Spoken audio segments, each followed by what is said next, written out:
All right, let's do a show.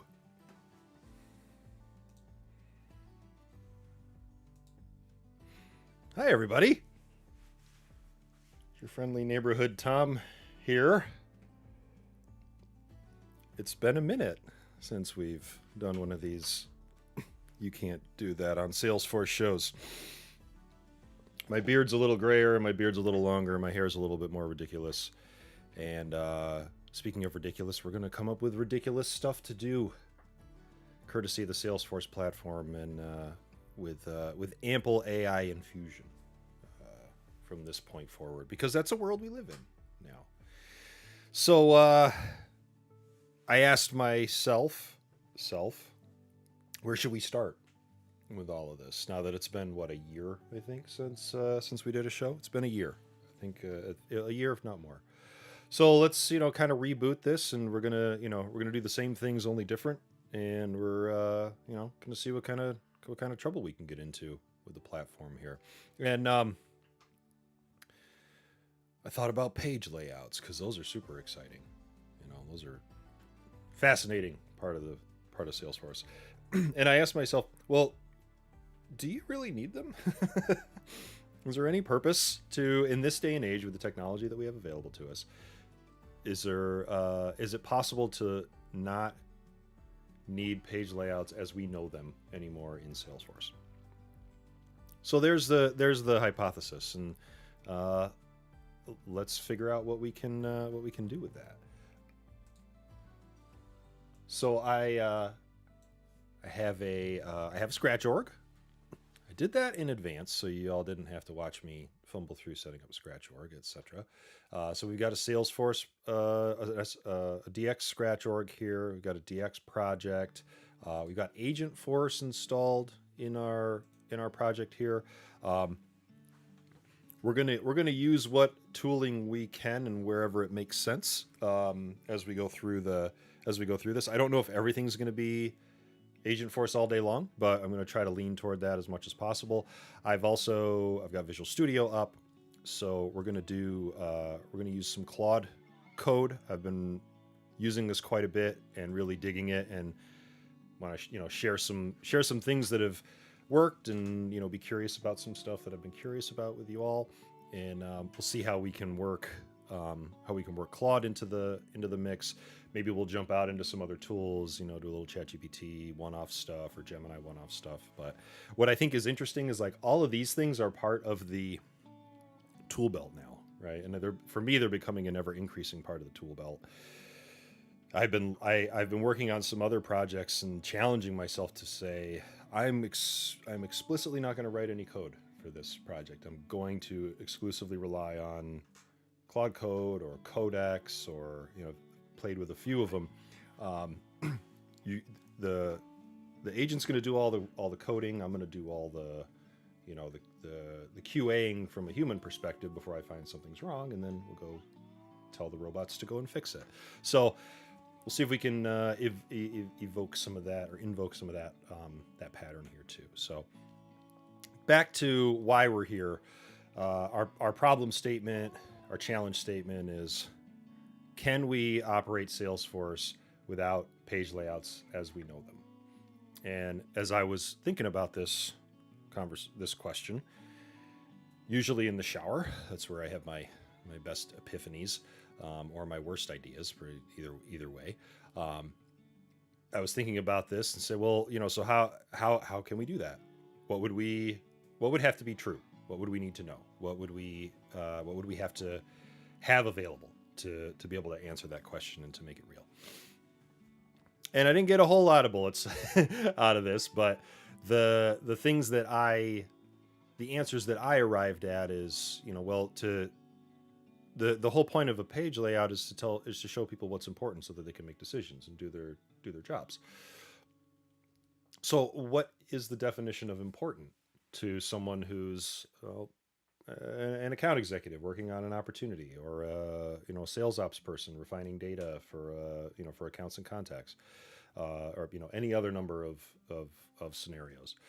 I started thinking about, what's often important to somebody is what they've worked with recently, So I did something, I updated some data, and then I go back and I'm going to update that data again because it's always top of mind.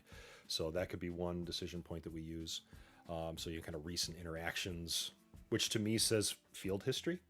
That's where that's most easily found. So in our example, we'll set up some field history tracking and see what we can glean out of field history data to help us make these kinds of decisions. I thought about responsibilities. So what's a sales executive versus a sales manager? They have different needs, and in the old world, we would create different page layouts for them. We would put fields up above one another to give them priority or what have you. So maybe there's like a persona or audience or job description that was helpful for us to know inside of our Salesforce org to say, Sue is an account man, or Sue is a sales manager, or Joe is a account executive. They're two different people. They have different needs. Can we articulate those and then use that data to help us make decisions about what to display or not? And then I think, key data points. So not just data that you've updated, but I'll say like data that really matters to your job. So if I'm a sales professional, the end of the month, the end of the quarter, those kinds of things really matter because I've got quotas or metrics that I need to hit. In other professions, there might be dates, there might be, pick lists, values, stages, probabilities, things like that are key inflection points in a business process that let us decide that like, hey, that's important. And either it's important for us to show that field so somebody can take action against it, or it's important for us to use that field as a reference for something else. So those are kind of maybe the things that we'll tease out while we're here together today. Obviously, if you've joined the show live and you have some thoughts or some ideas, please throw them in the chat. This is all pretty free form. You can see where I'm working from here. I do not can these episodes. I join, you join, or you watch later, and you watch me deal with it. Right? There's no oven underneath my desk like Julia Child. I'm not going to bring out a finished turkey for anybody. We're gonna work and let the turkey bake, if you will, from start to finish. So, does it go as fast? Do we arrive at solutions as quickly? Probably not. Are we going to get this all done in one episode? Probably not. Maybe we'll come back, for another episode or two and keep cranking on the ideas. But if you're here, thank you. If you're watching later, thank you. If you have comments while you're here, drop them in. If you have comments while you're watching later, drop them in. I do, try to keep tabs on all that stuff and be responsive as much as I can across the umpteen screens that I've got going here. So anyway, let's how shall we begin? Well, I think let's kind of live in that opportunity world. That feels like we don't have to do a lot of storytelling to get to the concept of opportunities. Most people that have worked with Salesforce understand how that all works, so we'll go there. To get there, I probably need some data. I'm going to assume that my Scratch org doesn't have a whole lot going on in it, so let's take a look for some accounts here. Nope, I have none, which is kind of expected. So let's play around a little bit. Let's bring up Claude and see what can Claude do for us. I'm gonna pop open another terminal window. So Claude Code, if you're not familiar, it's a library that you can. Anthropic Claude is another language model. Competes with ChatGPT, competes with Gemini. It feels like Anthropic's kind of leaned toward developer, or technical kind of focus. Although ChatGPT or OpenAI just came out with Codex that's running on ChatGPT 5, so they want to get in that game too. But Claude Code is it's a library that you can fire up on a terminal window inside of Visual Studio, and now I've got a developer agent, or a technical agent that can work alongside me, and we can ask it to do stuff. We can ask it to do stuff with the code that we have in our project. We can ask it to do stuff with other things that we have installed. In my example, I want to make sure that I have the Salesforce CLI installed, and the answer is I do, which is cool because I can ask Claude to work with that. And I was going to ask Claude to, well, let's see how we can get Claude helping us. So let's ask it. Let's see, can you access this project's Scratch org with the Salesforce CLI ? Question mark. I'm going to put it into Claude Code. Has a couple different modes that it can run in. So it has plan mode is hey Claude, go think, go do stuff, go ask me questions, but don't like make changes to stuff. Don't write code yet. Don't deploy stuff to orgs or what have you.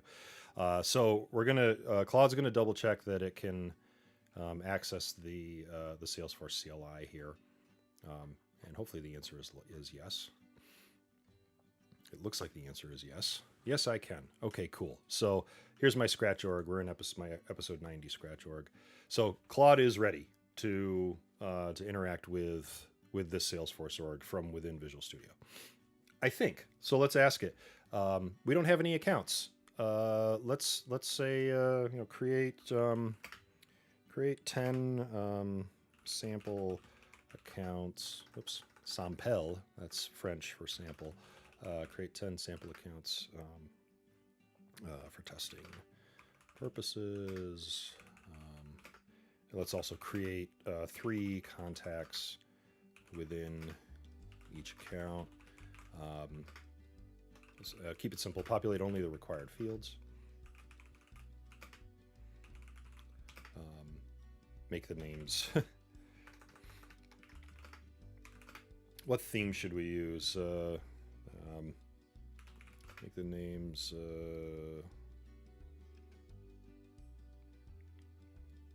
football themed for the accounts and contacts. All right, let's see what Claude does with that.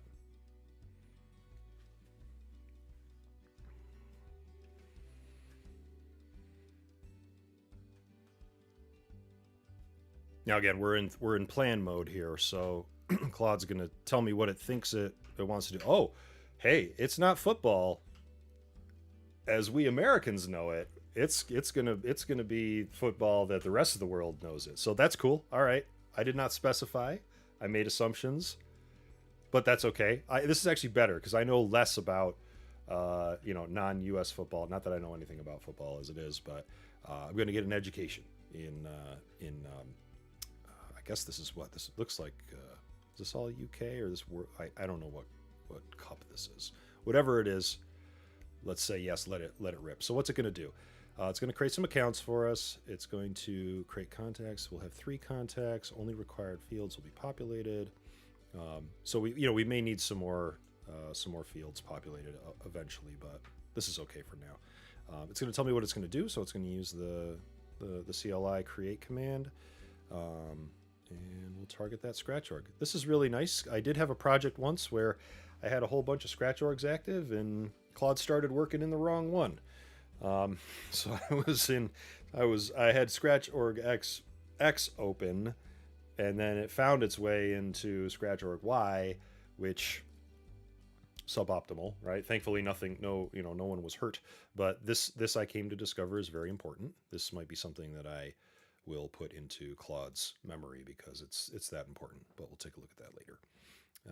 But I'm going to say yes. Let's let it fire away. So I'll go when I pick option 1 here. We're going to go from plan mode to do mode, and you can see it's this accept edits on.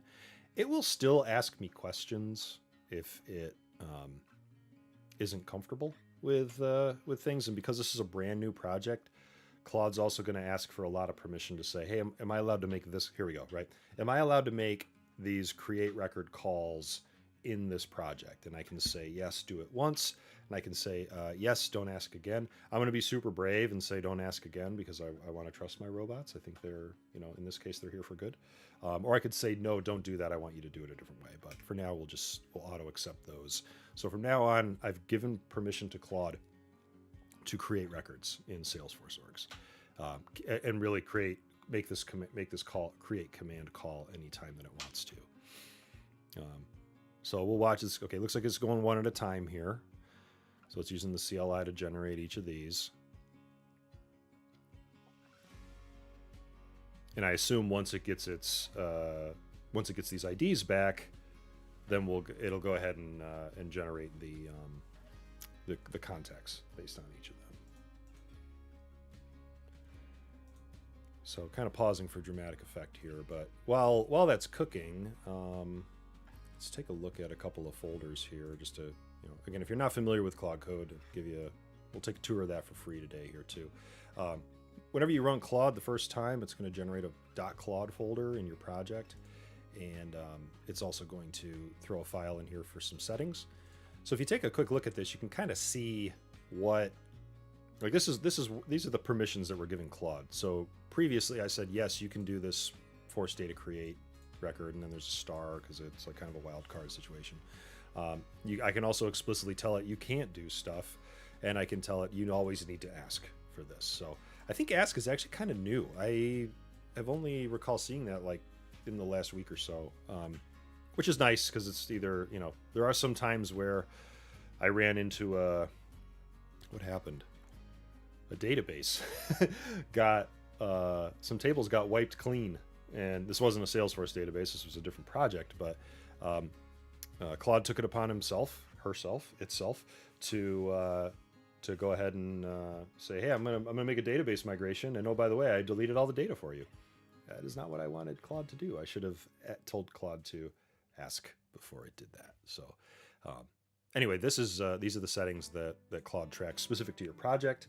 There's another file like this that you can use kind of Claude wide on your whole across your on your machine. Don't ask me where that is. It's somewhere, but I'm sure Claude knows where it is and can tell you. Anyway, back here to our commands. So what's going on now? Claude's asking, I'm going to start creating accounts now, or contacts. So it remembers all the accounts that it used before, and now we're going to generate contacts for each of those. So yes, please do. We'll see how many times it asks me permission to do that, if it's going to do it for each account, or if it's just going to kind of take the liberty from here. Oh, okay, we're going to keep asking, and that's fine. It just wants to be safe. I don't know what will make it go over the edge and say, hey, can you just give me permission, to do this? But we'll see. Oh, nope. Going to keep asking. That's okay. Be safe. Better safe than sorry.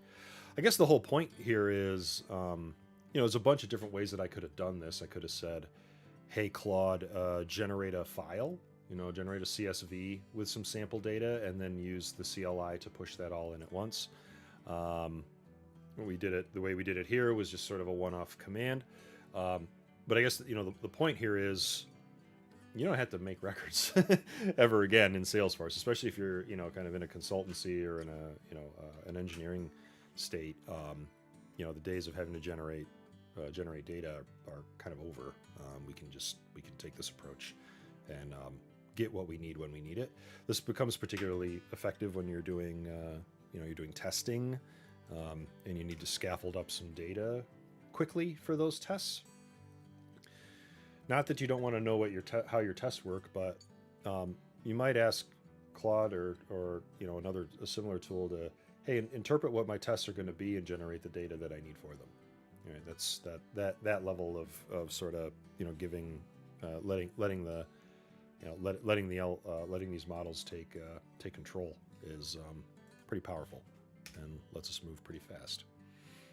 In this case, not as fast. In hindsight, I would have done this a different way, so I wasn't being asked each time for the data to be input. But that's okay. While that's cooking, not a huge surprise. We are getting the data inside of our org, and this one. So I asked for super minimal data. This is probably a little more anemic than we would want, but it'll get us going toward the work that we want to do.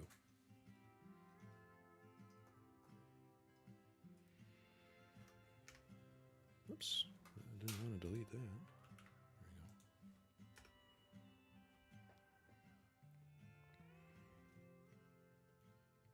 So I could have said, "Hey, generate a CSV of accounts, and then and then have it upload that, and then generate a CSV of contacts with three contacts per account."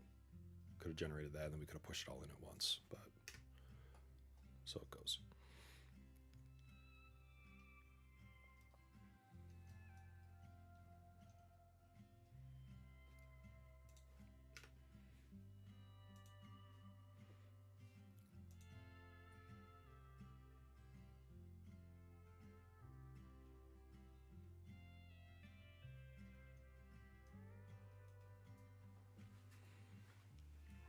All right, and so it looks like it's done, and it wants to run a query to send back to me and say, how do we do? I'm going to give it permission to run queries, all the time in the CLI.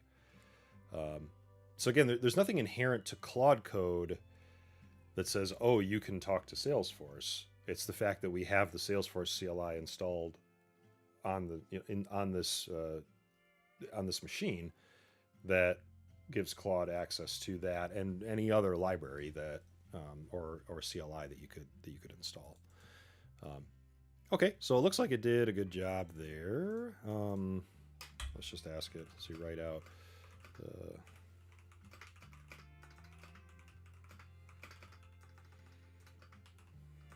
CSV file. So I want to kind of see the results all in one.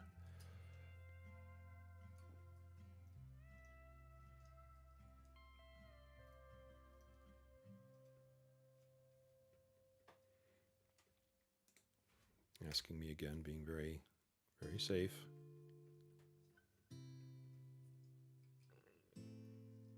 Interesting what kind of query it put together here. I noticed it's looking for everything that has FC or CF, but then it makes some specific calls. It must be out of its memory that it's been collecting. So, okay, there we go. So we got some data. Cool. All right, so we got accounts and contacts. Now I'm going to ask it to do the same for, let's create some opportunities here. Let's see, is there anything else we could have it throw into the mix there? Well, we'll have it create the opportunities first, and then maybe we can do some, have it do some opportunity contacts or something like that. Now generate, let's say 3 opportunities for each account. And again, just we'll populate required fields. And let's vary the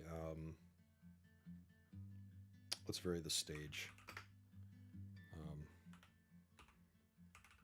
across the options, the field options available.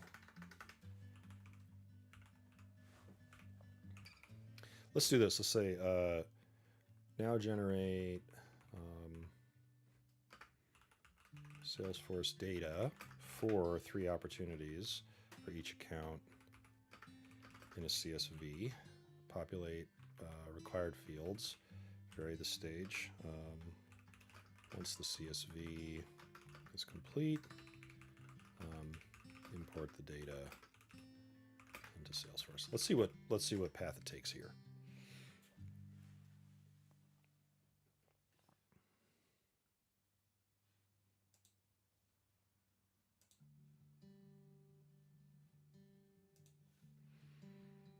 Okay, so it's gonna go. It's asking me.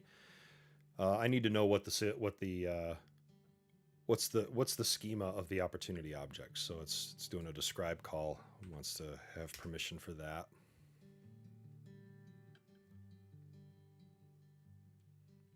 Looks like it did that to get the stage names out.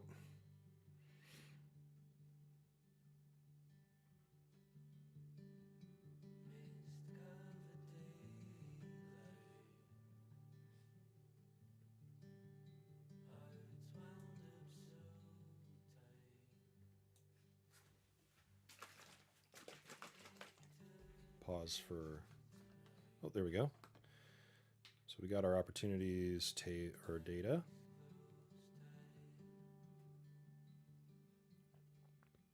Stage name, close date, and amount. Now it's running, it's going to run a bulk upsert because it has a CSV file available. So we'll give it permission to do that. And this will hopefully be more efficient than going through each of the accounts individually. And like we did with the contacts, right? So we're going to generate, oh, would you like a status? Sure. Let's see how we're doing.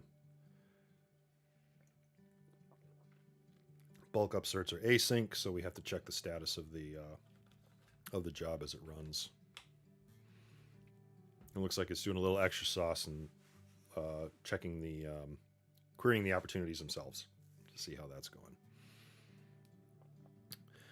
All right, we made 30 opportunities, distributed, varied stages. It took some liberty and gave me some variants on the close dates, so that's cool. Football themed names, and and took some liberties with the ranges of amounts. So cool. Let's take a look at these. Okay.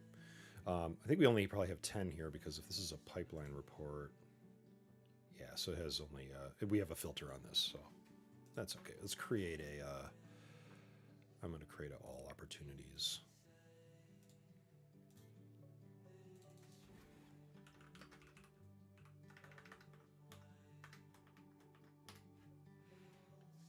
All users, sure. Take off this filter and make that all, even though they're all mine because this is running as me. All right. $15 million Alliance Stadium upgrade. Okay. So we probably, well, first of all, we've got accounts, we got contacts, we got opportunities, we got some stuff we can work with in here. Thank you, Claude, for doing your work.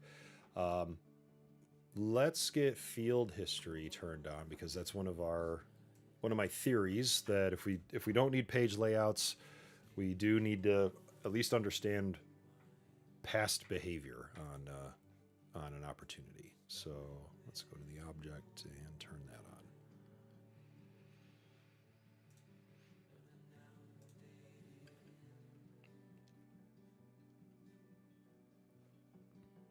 And I feel like I should be able to do this from here. Which fields? I won't do anything with contracts today. Probability stage, amount.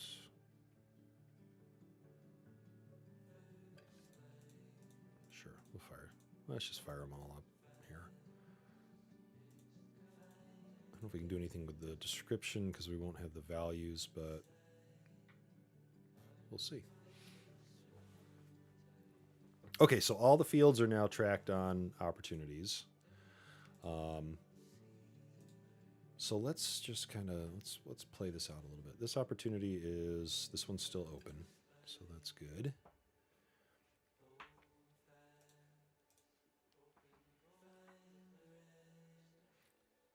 Might probably have to update the page layout here, but just so we can see changes.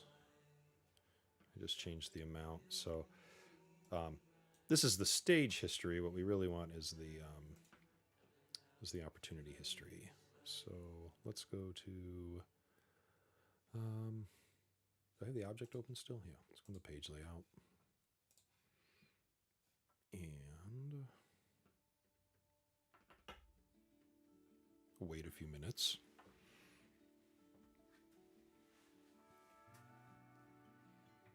Wait a few minutes. Okay, just hit refresh. There we go. Let's see, related lists. Put the field history out here. I'm going to get rid of a few things because we're just tidy up our layout here.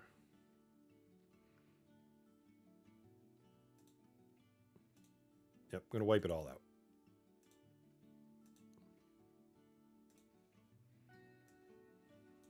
Field history, quick save. Yep. Let's see. Did we get it? Yes. All right. Okay, so cool. So it sees our change from 7 million to 8 million. So there's a user interaction.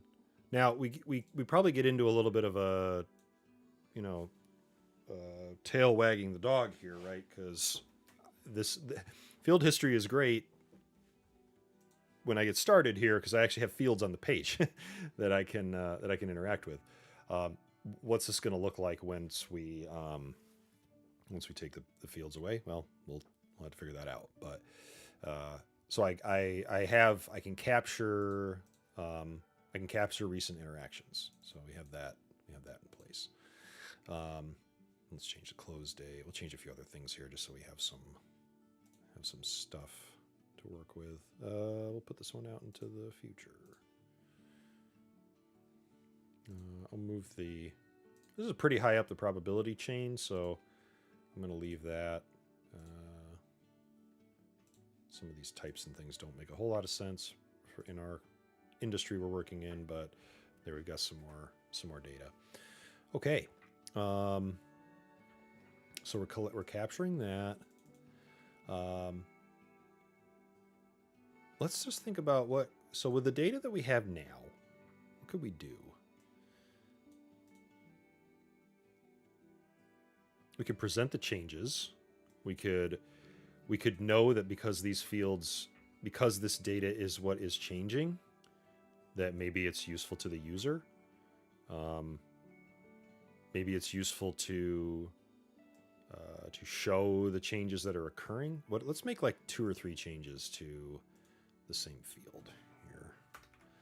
We'll make very significant changes in the amount. Change it by $1 each time. Okay, just to view all these, we can kind of see what's building here. All right, cool. So let's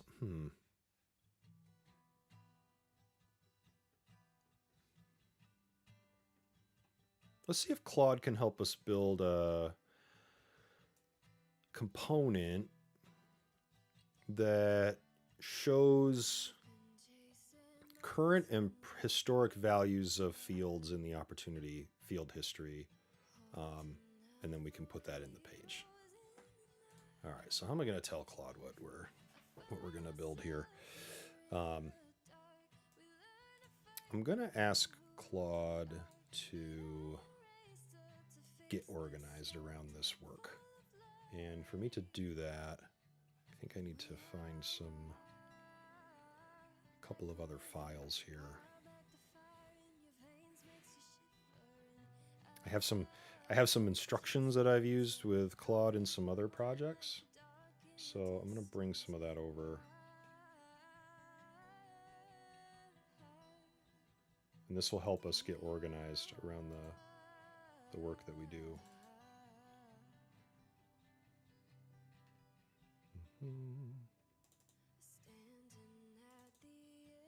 Nope, not that one.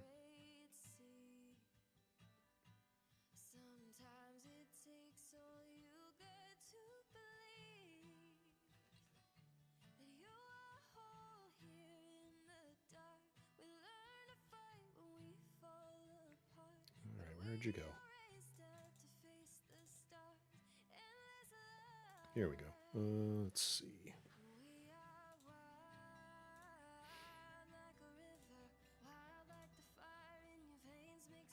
Cool. All right, let's bring these in. I need another. Just working off screen here to get some files moved around.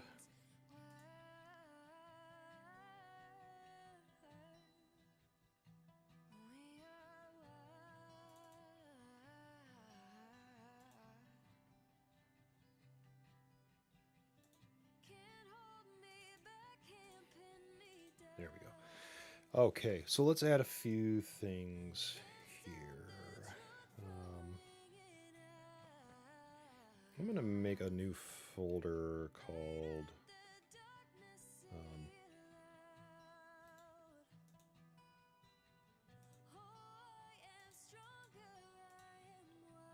let's call this, call it PM, project manager. All right, so we got a folder for that. I'm gonna actually, let's put an underscore on it so we can keep it at the top here. And then our project manager is going to help us manage our work. So let's work in sprints. And then we'll have a couple other things here.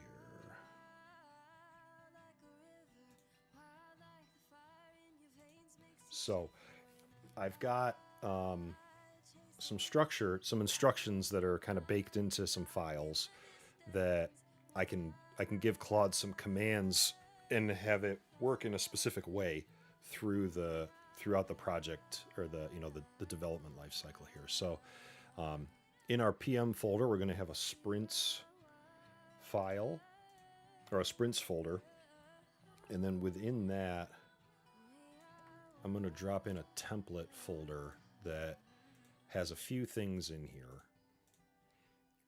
So we're going to, our project manager in a sprint can, I can gather some raw notes about the work we want to do. I can convert those notes into a more organized plan, which is when I ask Claude to basically read my notes and start thinking about, the work that we would do based on the project that we're in. Claude can ask me questions back after it reviews that plan if it realizes there's something it needs more input for. So it's gonna ask me questions there, and then we can get to work. I can set Claude to start building against the plan, and then we can have Claude, when Claude's done working, we'll have Claude write out a kind of a walkthrough for us, so I can use that for testing and just understanding what changes occurred during that sprint. And then we got a bugs file that I can say, hey Claude, this is broken. Go work on this. So we'll use this template folder to do our that work. Let's see, I've got another file here that we need. Let's see, where'd you go?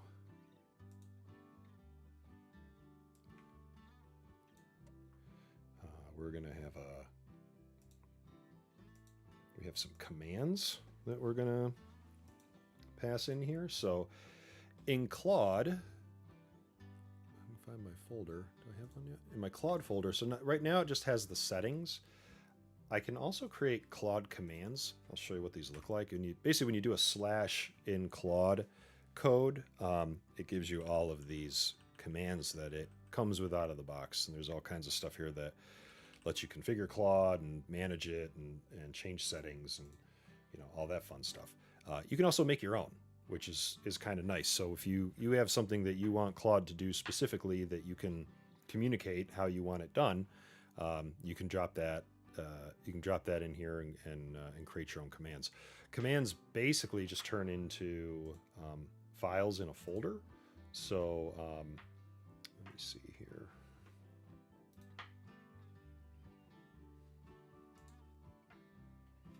Grab these commands, put them in our folder.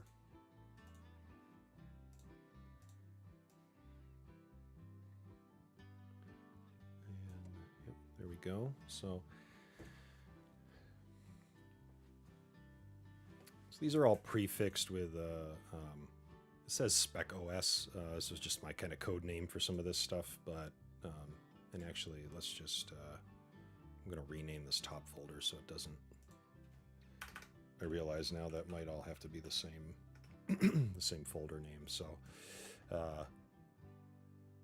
so within what was PM is now we'll call it spec OS. We'll throw our template files are in here. Within Claude, we have these commands. So again, each of these now is I don't know if it'll pick up on it immediately. Let's see. No, I think I actually have to restart Claude for it to recognize them. Let's do that real quick. So I'll exit this, and then we'll fire up Claude again. Do I trust these files? Yes, I do. Now if I type, okay, well, it should. Did I put them in the right spot? I did. check my other project here. They are in, yeah.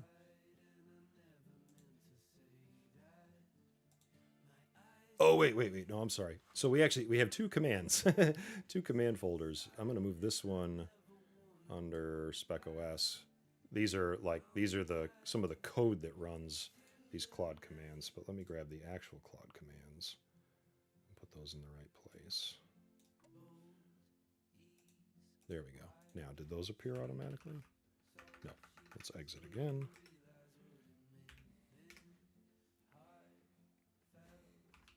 There they are. Okay. So I've got all these commands that are basically kind of the life cycle that I've been using working with Claude in some other projects. These commands they're basically just markdown files, so they have some structure. They're basically all words. And I used Claude to help generate the commands. So Claude wrote the commands for me, and then Claude wrote supporting code for each of these commands up above here. So if we've got something called, create a new sprint. So create a new sprint. We're going to run that first. We're going to use that over in Salesforce or over in our org. So we're going to set up a sprint to build the Lightning Web component that we want to show the fields in the field history. And I think we can do that now. And then there's a bunch of other commands. I'll kind of talk through those as we go through them. So this has been kind of like I've developed some of these commands over time, just to help working with any model. It doesn't matter which one.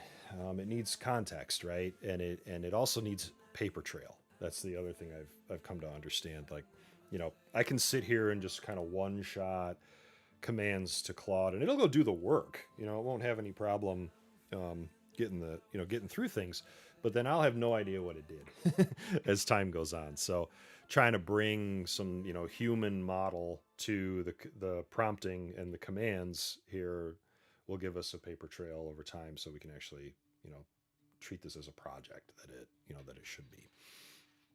All right, so I got my basics in. I got enough in here to be dangerous with. So let's kick off a new sprint. And so I'm going to pick that, and let's call it opportunity field UI, I guess.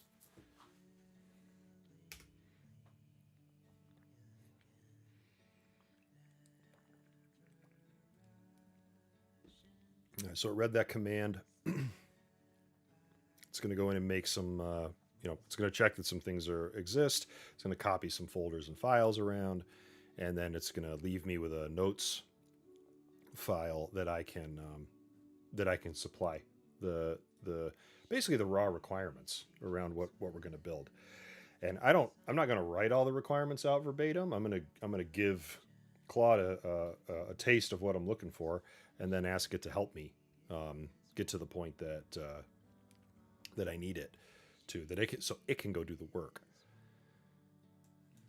So I'll shrink some of this stuff up so it's not totally taking up all our space here. So you can see we generated Claude generated this folder. This properties file it's basically like a little tiny just configuration for this whole process. It keeps track of what sprint are we working on and where are the files and stuff like that. And it should fill out a few more fields here by the time it's done. Claude's given me a notes file again to go. This is like step one. We're starting a new sprint. Now it's my job to go in and populate this with some information. Claude's still cooking a little bit. We'll give it a minute to finish up. So this properties file again drives the whole kind of Spec OS thing. So we know that this sprint is now in draft stage, which means human can go do work now. So let me know that we're ready to do that. All right, so instead of just one-offing commands to Claude, I'm going to collect my thoughts here. Then I'm going to let Claude know that we can go ahead and start planning this sprint out. So The template is nice. I'm not going to be quite as exhaustive as what it's asking for here. I'm just going to be very basic with the with what we need. So we want to generate a Lightning Web component called it's called Opportunity Fields. I'm not even going to lead the witness here too far. We just want to see what it can do. So we'll call it Opportunity Fields. Let's see. The LWC will be displayed on the Opportunity page. The LWC will display each field referenced in Opportunity Field History.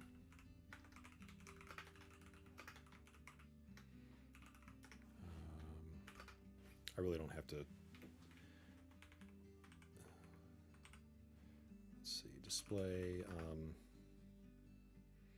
the current field value as an editable field. Display all field history, all historic values. Historic field values below the editable field with timestamp. Okay, that looks great. Okay, so I provided my notes. Probably not the richest requirements you could ask for, but hey, it'll get us started. And that's the point, right? Like if I had to sit here and write out all the requirements, I might as well just do it myself. I want to take advantage of Claude's, nerd brain thinking and see what it can, how it can support me. So I'm done with my, with my notes. So now I'm going to ask Claude to plan the sprint. So I'm going to use my sprint plan command. The plan command tells it basically where I'm at right now. I have submitted my notes, and I would like you to now convert my very raw notes into the much more structured plan template, and also generate a questions file that I can respond to specific questions that it might have, which we also have a template for that. So this, this might take a second. Let's see, it's going to walk us through what it's going to do here. I'm going to give it permission to make changes to our properties. So what we've done is we've gone from draft to plan. So again, just a little bit of status tracking in our little file here. And we're just going to let that keep cooking for a minute. So I'm here sitting, twiddling my thumbs, waiting for Claude to do its job. I could also be moving on to, drafting notes for the next sprint, or basically just working on something else, because I'm not doing that here right now. And typically Claude will we'll plow through this, and I'll have my files in a couple of in a minute or two, and then we can go respond to those. Claude is the only platform that I've used this process with, partly because of how it's integrated into Visual Studio Code. Codex I want to take a look at, but haven't had a chance to make the switch over to that to see how this kind of little command module for organizing deliverables would work. So okay, what do we got? We got so Claude's done. We've transitioned to the plan phase. So here's my notes file originally, and now my plan file, a little bit more built out. So let's see, what are we going to do? It understands what we're going to create this component. We wrote one user story for us, which I think is fair. Right? We could. That's literally all we've asked it to do is render some data. Gave us some acceptance criteria. Actually, did a couple user stories. I apologize. Took a first pass at a technical design for this, so we know we're going to create a LWC, and this is what it's going to look like. It's going to retrieve the data that it needs, implementation, etc. What we're asking it to do here is super duper easy, right? There's not a lot of sauce here. We're just saying, go get me the data and render it. So we haven't applied any, magic mojo sauce here to any of this, but that's okay. That's what we want to do. It's taking some liberties with how to build, how to test, what to use. Give me a little risk registry here. Sometimes it oversteps, but don't they all? I think all models are incredibly eager college interns that maybe don't have to work quite as hard as they do sometimes, but so be it. So outside of the plan file, it also generated a questions file. So this is more actionable for me, right? So based on the plan that it wrote, it wants to come back and get some clarification from me. I really like this step. I think this replaces us humans. That came out wrong. This does not replace us humans. This replaces our job of having to, kind of war game everything that we as software people are going to build. Like, isn't it nice to have someone do that thinking for you? I much rather answer questions than have to invent the questions that I have to answer. So I've found this is a nice step for me. It also gives me a little bit of trust that the model has thought things through and is posing questions that I don't, sometimes I often read these and I'm like, oh, that's a good question. I wouldn't have thought of that. So let's answer our questions we have back from Claude before we get to building. So which specific opportunity fields should have history tracking enabled? I think my response is any field that appears in field history.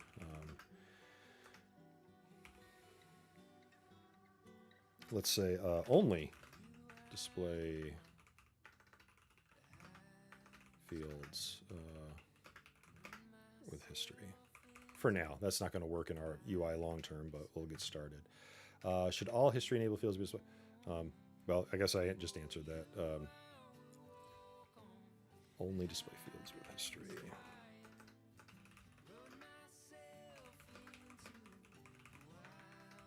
Little redundant responses, but it can't hurt. Are there any fields that should be read-only despite having history? Just to keep it easy, no, all fields should be... Well, actually, no, I take that back. Make field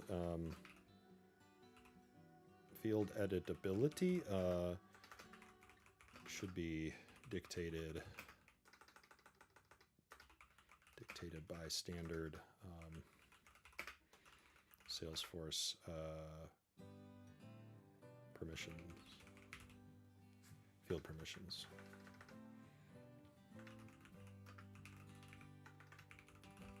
So that would be profiles and permission sets. Now, I'm talking with Claude, and Claude is not inherently an expert in Salesforce ease. So it might not, it's not going to come at me out of the box and say, well, maybe it will, right? I'm interested in what the rest of the questions are here down below. If it's going to get into questions specific about the Salesforce platform, because it's made that leap based on the work that we've done so far, or maybe not. Either way is okay. In my answering of these questions, I'm also able to set context in the language that I'm expecting and the things I'm expecting it to think of. So I'm intentionally telling it about profiles and permission sets here because I want it to get into the mindset of oh, that's where I go to get stuff about Salesforce profiles and permission sets, not just for this particular task, but as it comes upon them as, over time. All right, display preferences. So now we're talking about UI. How many historical entries should be shown by default? I'm going to be sadistic and tell it to show all of them. We don't have that much data right now. Should historical values be collapsed or expanded? Ooh, great question. Let's just do expanded now. What date time format is preferred? Let's see. Let's do, DD, YY.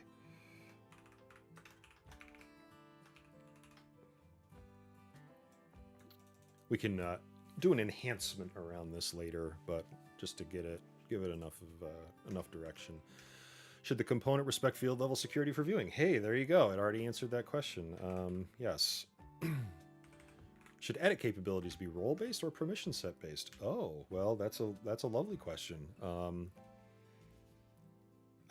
it's trying here, right? Because I don't think edit capability. Well, we can allow editability based on role hierarchy, right? But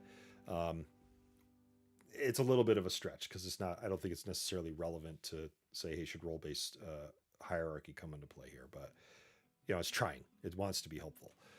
We'll just say permission. We'll just say profiles and permission set for now.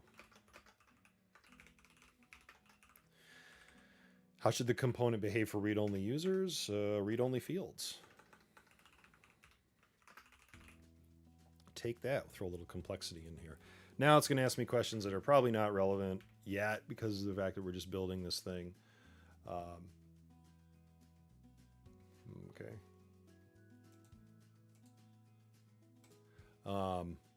Expected volume of field history records? Let's think about that.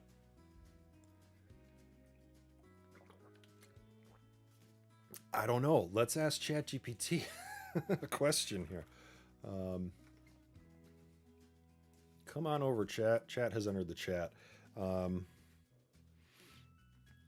see. What is the average number of field changes on an opportunity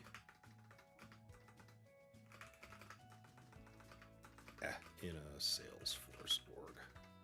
Who knows what we're going to get back for that, but let's see what it sparks.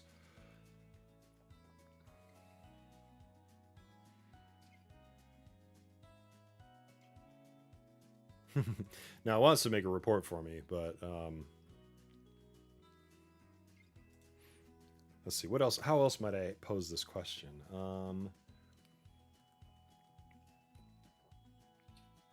It's a difficult question to answer, and I don't really expect it to nail it. So I was hoping maybe it would come back with some rubric of like, on average, there's 25 changes to an opportunity before it closes. No luck there, but I think we can just safely say like maybe dozens per record. Let's go with that.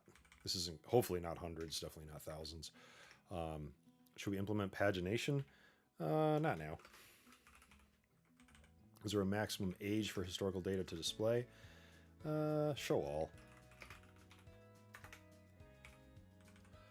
Field types. Which types of fields need to be supported? Whatever data types align to the fields being tracked. So that'll be interesting to see how it, it's going to ask for some, some schema and describe information as it builds. How should lookups be displayed? IV versus name.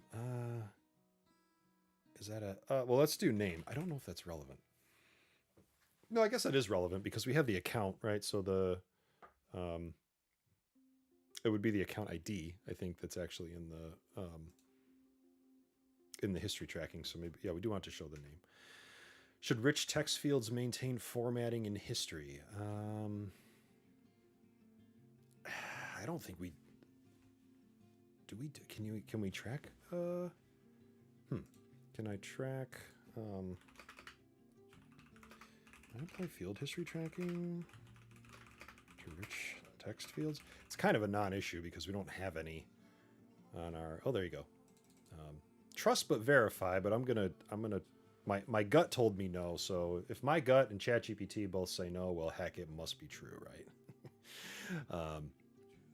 Okay, so I think it's not applicable. Plus, we don't have any rich text fields on our opportunities anyway. So let's live to the requirements we need, not the requirements we aspire to. Should field updates trigger any workflows?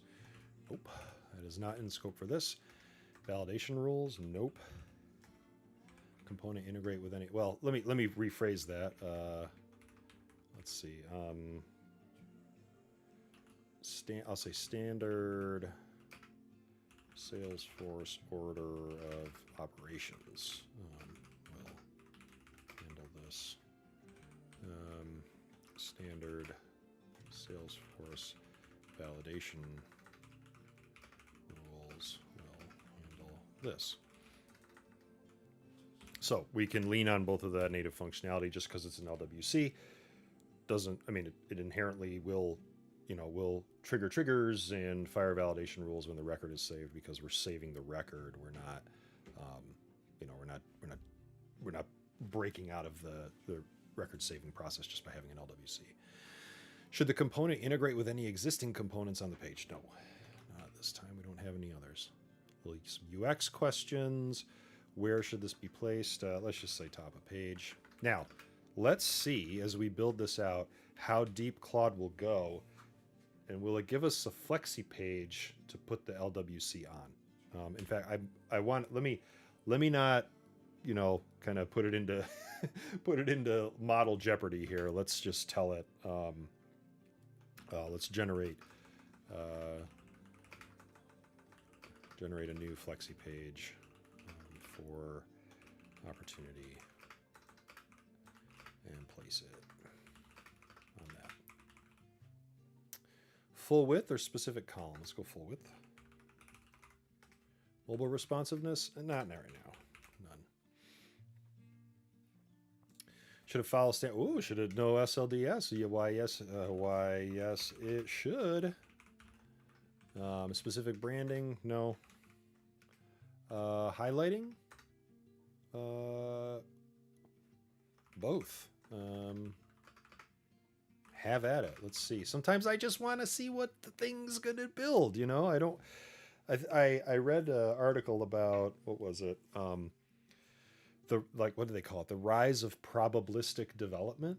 And it was comparing how we software people have done work, forever, which is empirically, I guess it would say, like with certainty, right? And with certainty, in order to have certainty, you have to have control points to guarantee certainty, right? That's why we have methodologies. That's why we write unit tests. That's why we do CI/CD. We put all these, control points in so that we can have certainty about the work that we're doing. Now comes generative AI, the models that we all know and love, and they are not empirical, right? I can ask ChatGPT the same question 3 different times in 3 different days with fresh new conversations. Will probably give me a slightly different answer for each of them. Maybe it will give me the exact ones. I haven't actually tried this, but my gut is it will give me different answers. That's probabilistic, right? That's more human. Just likewise, if 3 people were to ask me the same question, but what do I do for a living? I probably would answer them 3 different ways over those three days. Maybe after the 6th day, I would get so bored of answering the question that I'd have a canned response. But that's kind of beside the point. So the upshot of this whole probabilistic thing, well, the downside is you can imagine, like, we got to put a lot more control points in to make sure that the models work the way that we want them to, while they're doing their probabilistic thing. So my answer to this question is, when it's asking me how do you want it highlighted, I don't know. I want you to throw some stuff at me, model, and tell me what you think. But I'm doing that in a controlled way to say, with all of this other structure that I'm giving you, with this process that we're following through, I'm going to give you some flexibility on this one. So let's see what it comes back with. User feedback, success error messages should be displayed. Let's see, error, save record error. I guess, load. I probably would interpret these, but, load, load history, records, error. Let's go with that. Toast on success. Refresh UI on success, because we want to see the history, show up down below.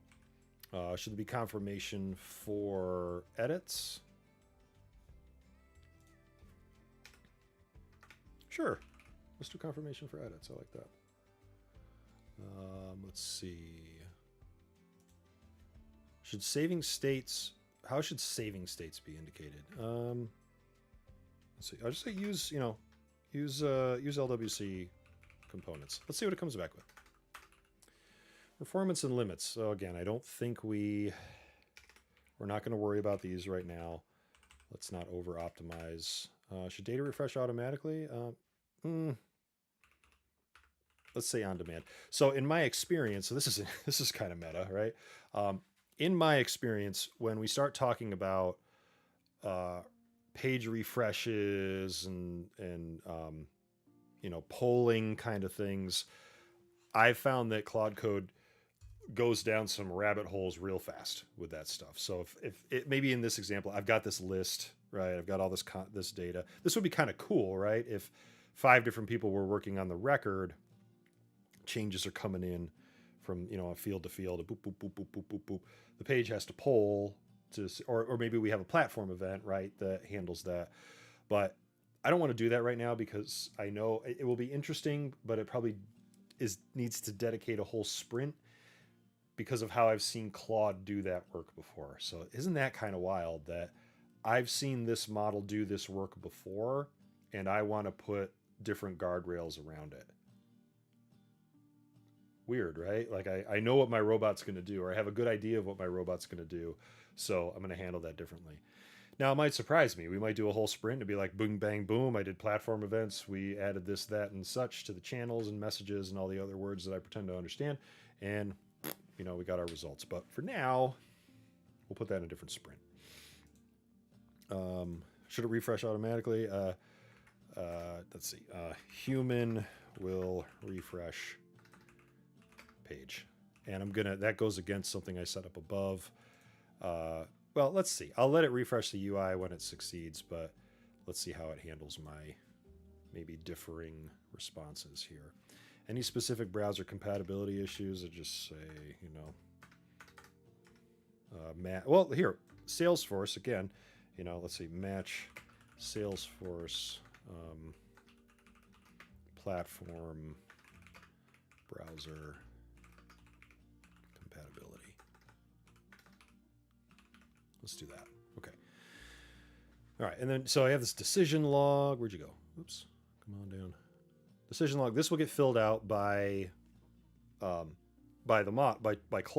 when I'm done to let it know what decisions were made.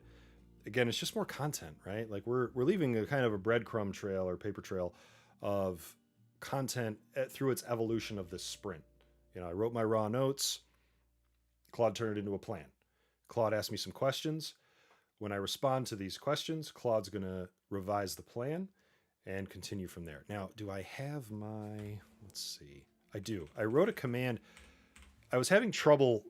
I would just tell Claude that, hey, questions responded. I would just bang that into the prompt window.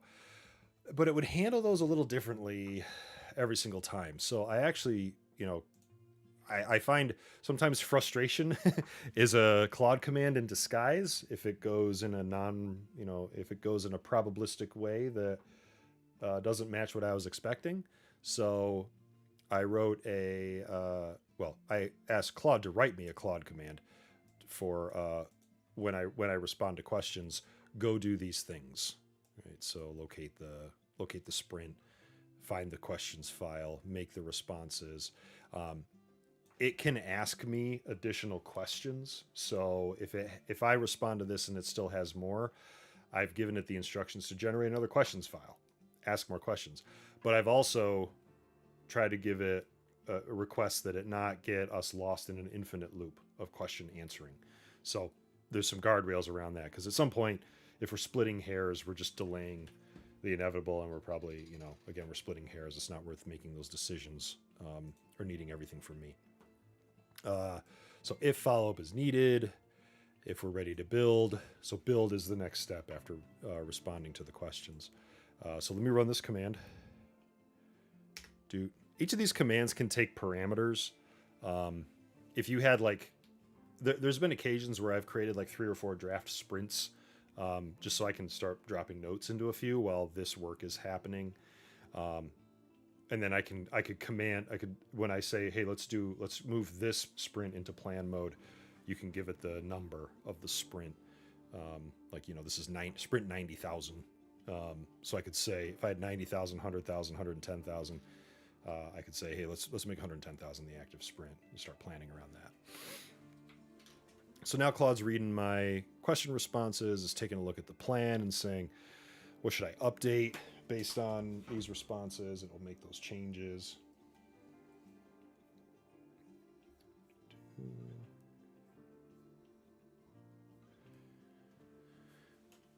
We also have a file in here that. Oh wait, no, I'm sorry. We haven't talked about bugs yet, so we'll get to that point as we go through the build here.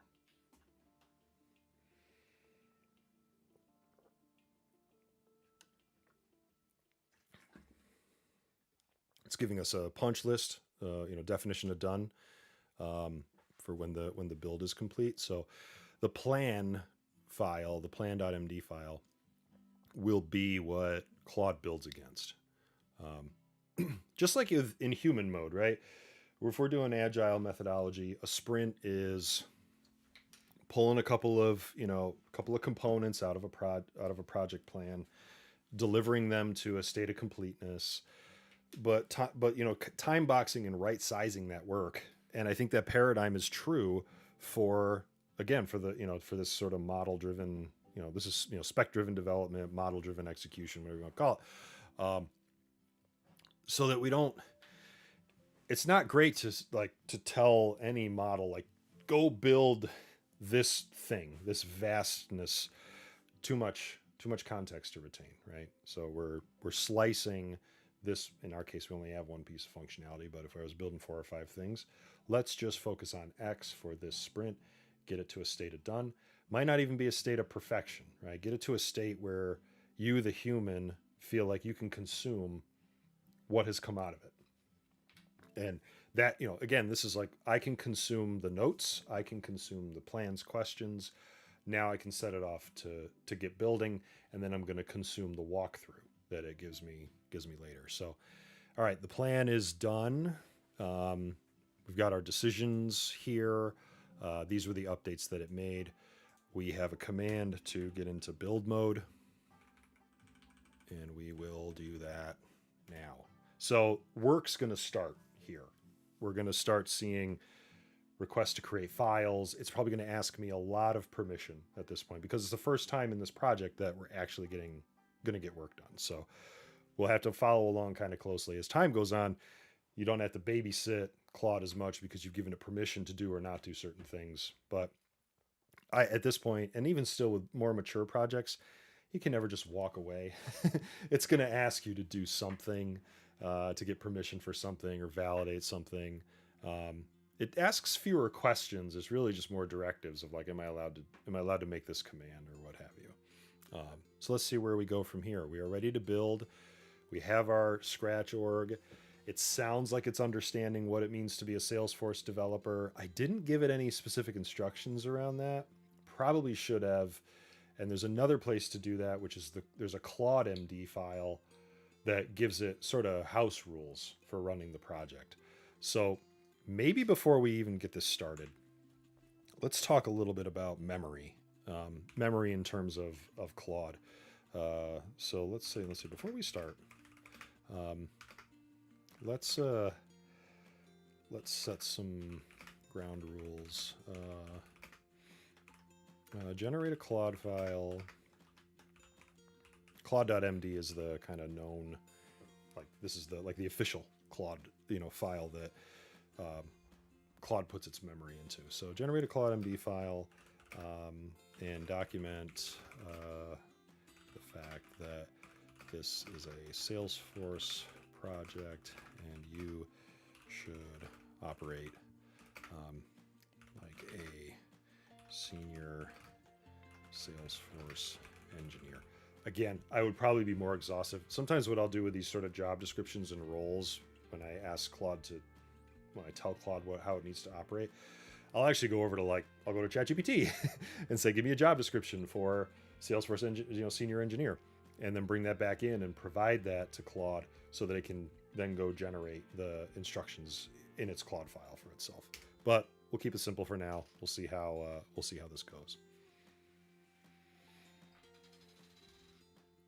Now I'm in plan mode, so it's going to ask for permission. again, or it's gonna lay out what it wants to do, and then we'll accept those.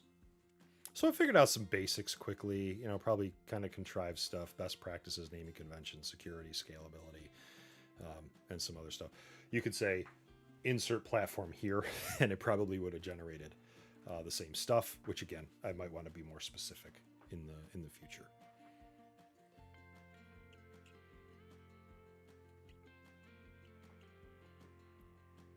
Claude gives you a little input on the how long it's taking to run these and how many tokens it's consuming. Tokens are the fuel of all of these models. With Claude Code, you pay a subscription. If we were using, like, say, the Claude API or any of the other APIs, their currency is tokens, and they charge you per token or per 1,000 tokens or million tokens or something like that. So, there's a new currency forming with all of these these models and the style of development. All right, it gave me a Claude file. Wrote out some specifics.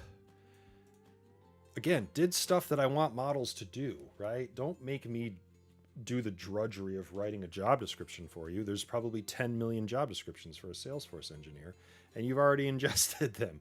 So, go find the key tenets of what it means to be a senior Salesforce engineer and write them up in here. Probably a little more exhaustive than what we need for our project, but hey, we can be a little excessive with what we're telling it to be. Okay, now I've got that.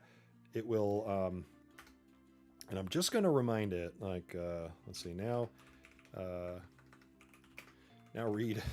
You don't normally have to do this when you first fire up Claude. Actually, let's not even do that. We can exit, right? We'll exit Claude. We'll come back into Claude. I don't know when an update to a Claude MD file actually gets reread by Claude. So I'm hedging and saying, let's just cancel out, and hopefully it has read its Claude file now and knows how it needs to operate. This is the other nice thing about having some structure to the project work that you do with some of these commands or what have you. The context starts to kind of rot when you're working with anything. The longer you have a chat with GPT, or the longer you work with an instance of Claude, it's going to have to compact the conversation. It's going to lose context over time. It starts to get sloppy. It's often better to just clear your conversation with Claude or any one of these other tools and start fresh. But starting fresh means I've got to bring you context to get you caught up, because all of these platforms have really terrible short-term memory. You have to assume that it's like Groundhog Day for any model, so that when you leave and you come back, it's like, hi, welcome to oh my goodness, what is it? My kids used to like watching the new Jumanji movie with The Rock and Kevin Hart, and there's a character at the start. He's a non-player character in the game. Every time he meets one of the characters in the group, he's like, welcome to Jumanji, and then he goes through his monologue. Every time I restart Claude, I think about that, because it's like, hi, I'm Claude. We've never met before. What can I do for you? So I got to bring it context. And in our commands and the files that we've generated, give us context in the scope of the sprint, not in the scope of the whole app, though it can learn more about scope of the app and when it's doing its work. So then we can just come in and say, well, remember you don't remember what we were doing before, so we're going to build, and you know how to build the current sprint because we have the commands, you have the files, go get to work. Here we go. We're going to start writing code. Claude's going to start writing code now. And let's see how it does. So we're halfway through the show. I'm going to take a little break here in a minute. I'll just let Claude do its thing. But you can kind of see how the show goes. Are we going to make it to the all ending, all being of the end of page layouts in the next 90 minutes?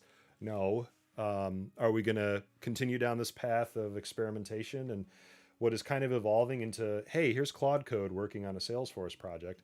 That's probably more like where we're going to end up. And then I usually bring a topic back for 2 or 3 episodes.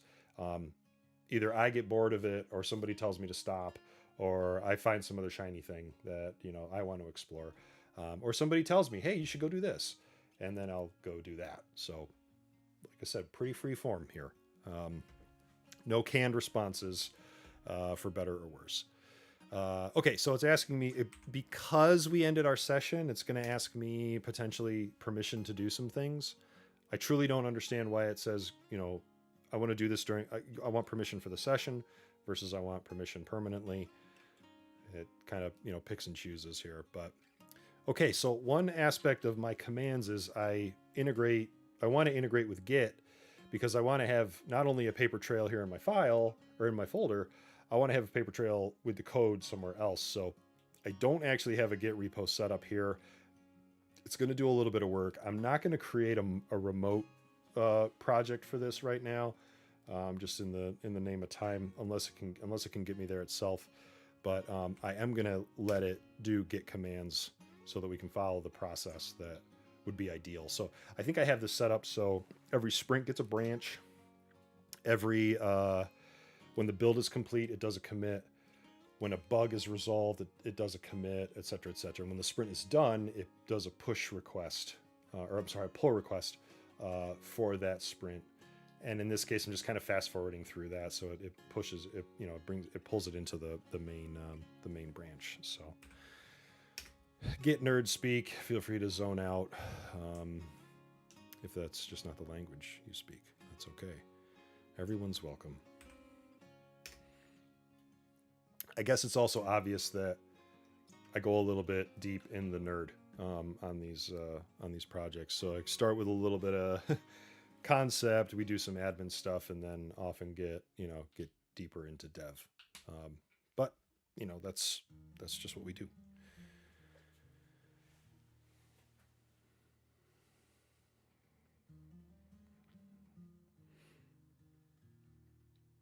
Okay, so often, well, I think pretty much every time, it doesn't. Claude doesn't just start the build; it gets itself organized around what the build means. So it's moved its status, it's ready to begin. It's letting me know kind of a rough set of next steps it wants to do. It's just reporting in before we set it forth.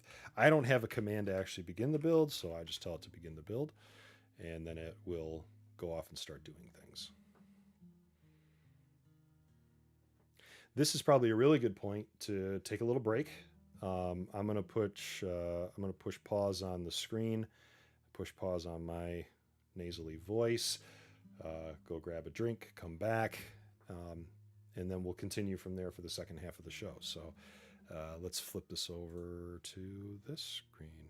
I don't know if we'll have any lovely background music. Well, actually, no, we can do that. Let's give you some background music. Copy this. Paste that in here. Put this up there. And yeah, I'll turn off my mic, and we'll see you. We'll be back in about 5 minutes.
Here's the real reason why I needed to take a break. Because you can't do the show without the shirt, right? Come on. I'm that guy that wears the shirt of the band to the band that you're going to see, which in band terms is a no-no, but in show terms is a must-do. Also, I am not a band, but I digress. Hey, where were we? Oh, Claude got stuck. Darn it! I thought Claude was just going to go soup to nuts here. But what is it doing? It wrote some stuff. Let's see. What have we built so far? Let's just check in with where Claude is. Sometimes it's nice when it takes a break or asks for something because you can sort of go in and see, well, what are you up to? What have you built so far? You built us an Opportunity Field History Controller. So that's some Apex code that's probably going and getting the data that we need. We've got some interesting, but I think inevitable logic here for how to interpret data types, display type to field type to blah, blah, blah. This is never fun in Apex. Probably something that could be, refactored into a utility, but we can do that later. We could have a whole sprint for refactoring and give specific instructions around that. It did some test classes. I got to admit, I don't know if this is not a Claude exclusive thing because I've seen this in with other libraries. I feel like it's just kind of a curse of models in a way. When we ask them to write unit tests, boy, they sure do write some unit tests. And this is maybe where probabilistic, optimistic, and eagerness collide when I'm asking the model to generate facts. Because it really has to, really goes hard at covering as much ground as possible. Not necessarily a bad thing, but often there's some refactoring that needs to get done in unit tests as well. What else have we got? We don't have any flexi pages yet, so maybe it just hasn't gotten to that point, even though I gave it instructions to do so. We do have an LWC. What does this look like so far? Here's our HTML for it. We've got some... Oh, so it's handling the data type condition, which, again, this is a pattern that happens a lot. You've got to say, well, if this, then, if this type show that, if that type show this. Maybe it could do this with the type field itself instead, but I'm going to let it slide for now. Again, not going to over-optimize what has been built here. It's not terrible. I could be super snobby and say, oh, how could you do it that way? But I'm not going to because, frankly, I'm not that good either. So this looks great. Let's look at the JavaScript code. Let's see. It's calling the Apex classes. So we have one to get field history. We have one to update. So it's going to update field by field. That's what I'm interpreting here. Keep going down. There's a lot of, kind of usual stuff here. It has some formatting stuff, again, because field types are fun. And yeah, so again, I'm going to glance through this and say, yeah, it looks okay. And then if some things break, we'll uncover what's broken there, and we'll see what a debugging round looks like with this pattern.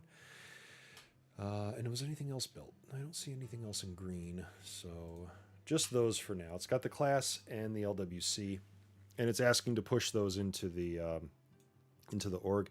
Now, here's the thing. I do not love force overwrites in projects like this because I have no idea what's going on, what may have happened in the org.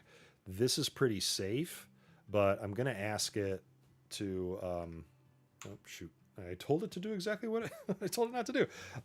Let's see. Do not execute this.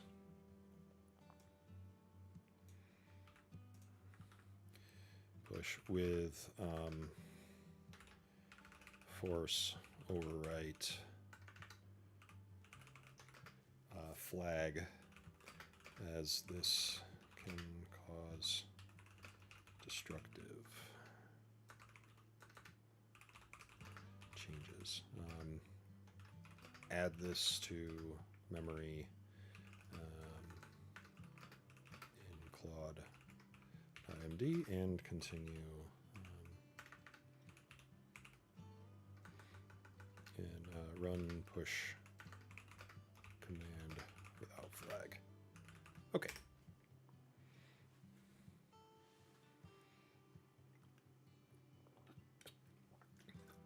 Important safety rule. That's right, Claude. Very important.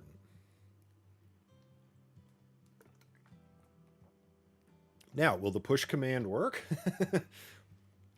We'll see. Sometimes I get like false positives on. I am going to allow it to push going forward because I really do just want it to. Hey, lo and behold, here's our. Here's some conflicts we have. Let's check the status. Let's see how it handles this. Because I feel like I have to remember how to handle or relearn how to handle this every single time. Components already exist with different versions. Since we want to update with our new implementation, let's use the newer recommended command to deploy our changes. So, okay, we're going to try the deploy start. Changes conflict. Let's see what happens next.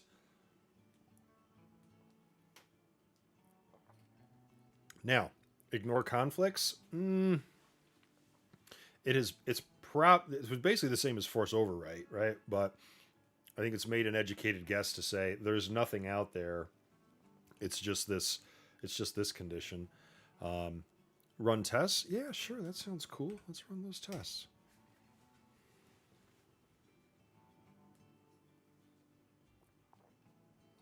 Oh, test failures.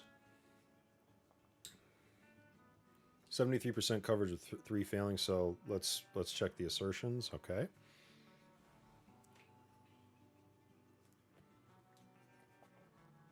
It's being a good little developer. It's following best practice of, get your tests right before your tests get you. I don't know. Something like that. It's an old proverb.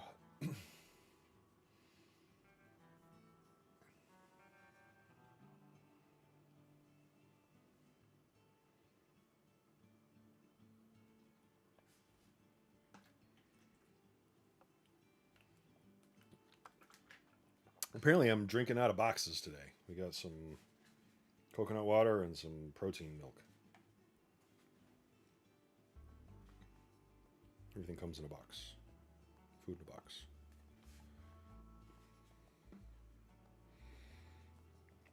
%, test passing. Wow. Wowie. Amazing. How'd we do? Let's see. We successfully implemented the component. We have an LWC. We have an Apex controller. We have a test. Displays only fields with existing history. All components deployed. All tests passing. Now, I don't think we wrote any tests for the LWC. Add to an opportunity lightning page. I'm going to ask it to, let's see, create. So even though I gave it instructions to do so, it kind of lost the my request to create the lightning page, the flexi page for the opportunity and put the component on it automatically. Okay, I'll take that as be more explicit about that in the future. So create flexi page for opportunity. See if it understands this and add LWC to the page. Again, I don't want to do any configuration, right? I don't want to write any code. I don't want to do any configuration. I'm going to push Claude to do as much as it can on its own.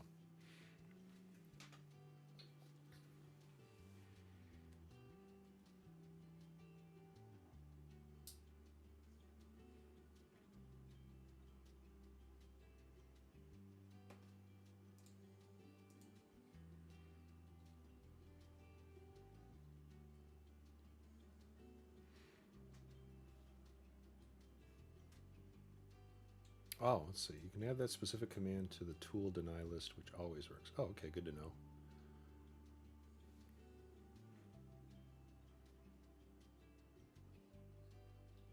All right, we're going to create the flexi page with the better structure, whatever that. See what that means.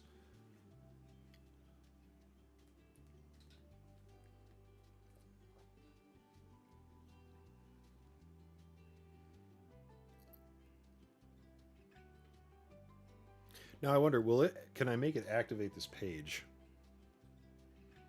as opposed to having to do that in the configuration? Something failed. Oh, it's a syntax error in the flexi page, it looks like. This is interesting because I'm not banging on the keyboard very often, so this episode feels more like me giving color commentary to what Claude is doing, which is fine with me. Saves my fingers. Even though I got this sweet clicky clacky keyboard, so I should get a mic for the keyboard.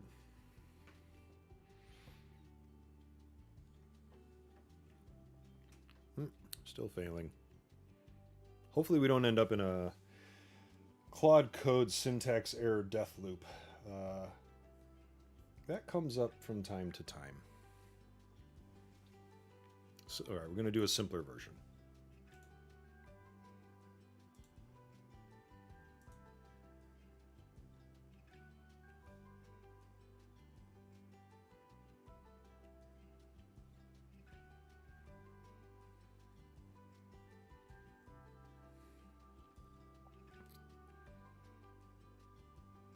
Yay, it's been deployed. Now it's all right, let's assign it as the default page. Go for it, man. I always forget this step, actually having to activate these pages. Let's see, force org open, boom, boom, boom, boom. You gonna take me there? Yes, take me there.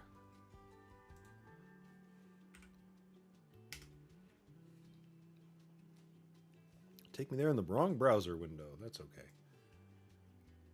Now, is it taking me there because it wants me to do work, or is it taking me there to show off how proud it is? Okay, you're going to take me to a record. Uh-oh. Let's see. Does it see the record or the error? I'm going to go into one.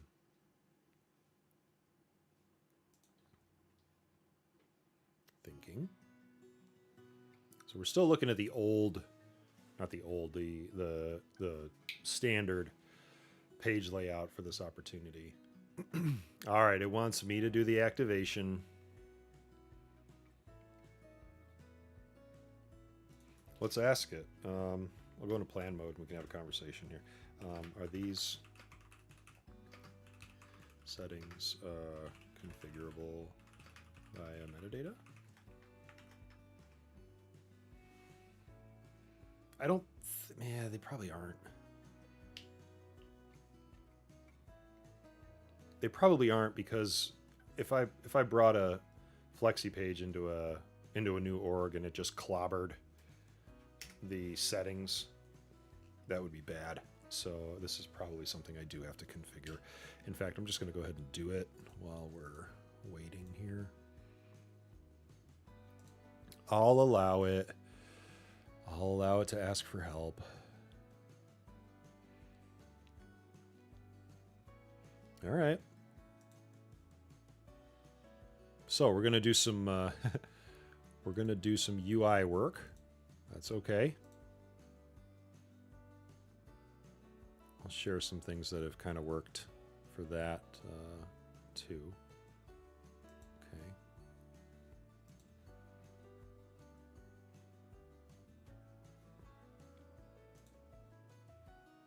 All right, we should be good now.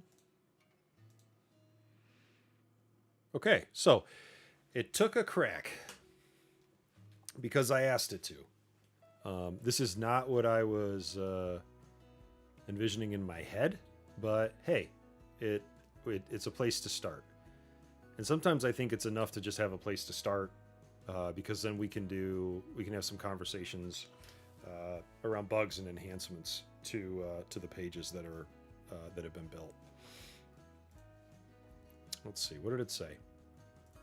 I'll implement programmatic activation, create a custom app metadata file, modify the Flexi page, deploy the updated metadata. I'm just going to tell it it's okay. I activated in admin settings. I don't know why sometimes I feel obligated to be kind to the model. Okay, great, you did stuff. Okay, manual activation, page is now active. Groovy. All right, so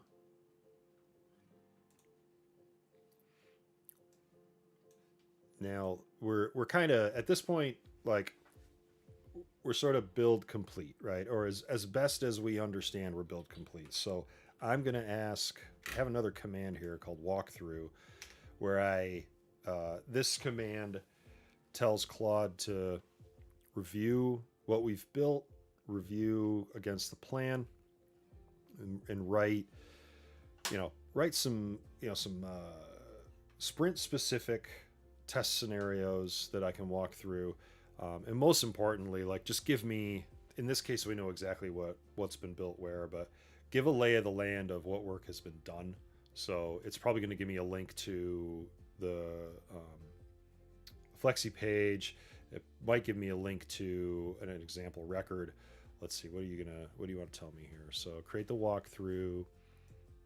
There's a template for the walkthroughs. Can show that off real quick. So it has a structure, looking for key pages, what components were built. This kind of takes some inventory. I think it's kind of funny. I left this in here on purpose. I don't know if it's really valuable, but it will do some ASCII art for the UI components, which, I don't know. It's kind of, it's working with what it's got. So maybe you would integrate with a Lucid chart or something like that in the future, but it's kind of cute. Does a pretty good job too, to be fair. And okay, so yeah, let's generate that. Go for it, Claude.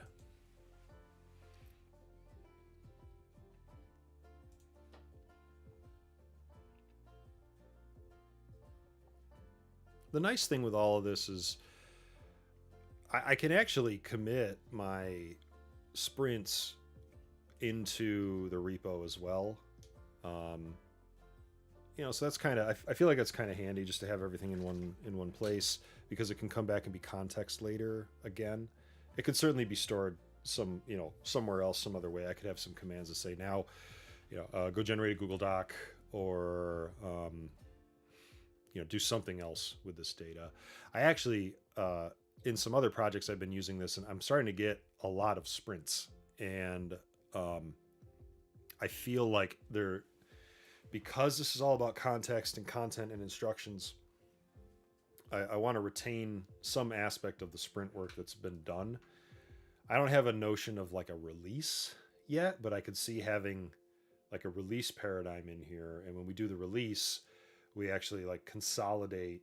I would ask Claude to summarize all the sprints that were done into a release document, so we could have like a summary of the summaries, right? Claude doesn't have a big enough context window to give it everything all the time. I have to give it pieces of it so it doesn't spend all of its time reading what I have and have no context window left to respond with. So that's, something I've been kind of thinking about. All right, it wrote up a walkthrough. Let me close out a couple of files here. What did we get? So it gave us some core features, the components. What functionality does it have? A user journey. That's kind of nice. It kind of reverse engineered that. Here's the component. Showed us what we did. Talking about field types and fairly robust. The part of the commands are generate an inventory of the components. I could probably have this generate a package.xml file Yeah, if that's it, maybe that's useful, maybe that's not, because we're already in the project, so maybe that doesn't really matter in our case. But um, it's exhaustive, it's robotic. It gives us a testing checklist, which is it's kind of nice for some various conditions, permissions, etc. I haven't gone to the point of something else I would like to look at some point. I'm going to sit down for a second. I'm all this standing, all this standing desking. Can you still see my head? Let's go down a little bit. I have all this stuff hanging off the back of my desk, and I'm always afraid when I bring the desk down that it's gonna like get caught on the windowsill or something. But anyway, what was I rambling about? I haven't gone to, I haven't done any experiments with actually executing some of this testing. I would like to do that at some point, because it seems to do a decent job of pinpointing what needs doing. And if I could put a framework around testing, that'd be kind of cool. Just to tie up the whole process. We won't read this verbatim, but again, I think this is nice to show the output. Here's one thing that I realize we don't do right now, because we're about to. I have this walkthrough in hand. I'm going to do some review based on it, and I'm going to find some bugs and some things that need enhancement. And we have commands for each of those, so it can go through and perform those tasks for us. And be very, I like to do very like serialized work in this mode. I don't want to blast through a bunch of bugs and say, Claude, go fix them, because it's going to thrash across them. I might report a couple of bugs within one bug, but they're all going to be kind of related. I don't want to go off at left field. I'd rather generate a new bug for each sort of topic. But what doesn't happen right now, the walkthrough does not get updated, I don't think, based on the bugs or enhancements that are requested. So I'm jumping ahead a little bit with some functionality that SpecOS has built into it, but we're gonna use some of that now. So here we are, and this looks fine. I definitely have something different envisioned. But let's just do, off the bat, I'm not super stoked with the fact that the amount current value field is not populated. So let's submit a bug for that. So we'll say, I'm gonna go sprint bug, and I'll give it an explanation. Amount field is blank, despite there being current and historic values. All right. Do.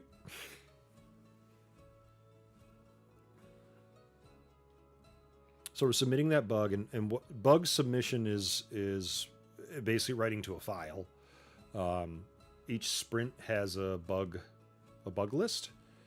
And that's this file here. It hasn't been written to yet, but what is also happening is, I mentioned before, we do a git commit before the bug is worked on, and then after the bug is done, so that we can again have some history there in case something goes terribly wrong.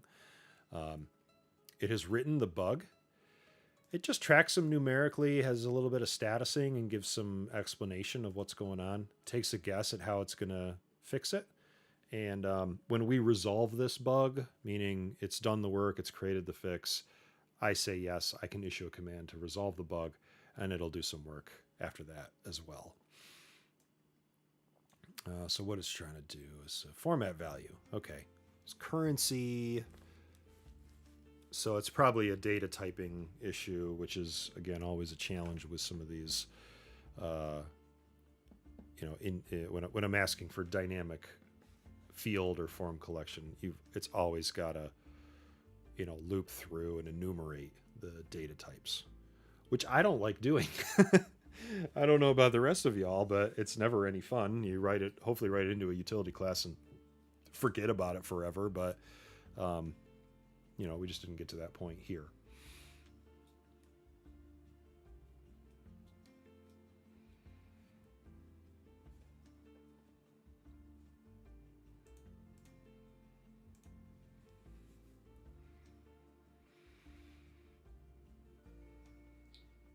Maybe I should have background music specifically for when Claude is working.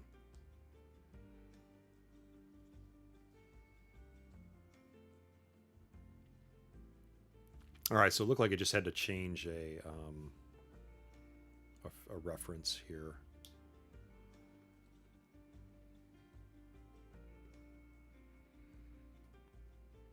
Okay, it's gonna be very good, and it's gonna run its unit tests after it deploys. That's nice. I feel like unit tests take a lot longer to run than that, but I don't know. Maybe something magical has changed with Scratchworks, so they go faster. It's also just one test, so well, it's one test file with a bunch of tests in it, but relatively easy. While it's doing the rest of its mojo here, so it is going to update the bug and indicate what's going on. I am in a constant struggle with trying to tell. Again, so it's not perfect, right? Claude got ambitious here, and it said that the bug is resolved. I don't want it to give it a resolved status. I want it to give it a fixed status. I, the human, want to be the one that decides, no, that bug is actually resolved. We can be done with it. In many different projects, I've asked it to do this many different ways, and sometimes it does, and sometimes it doesn't. So we're just not. We have to work on our communication, I guess.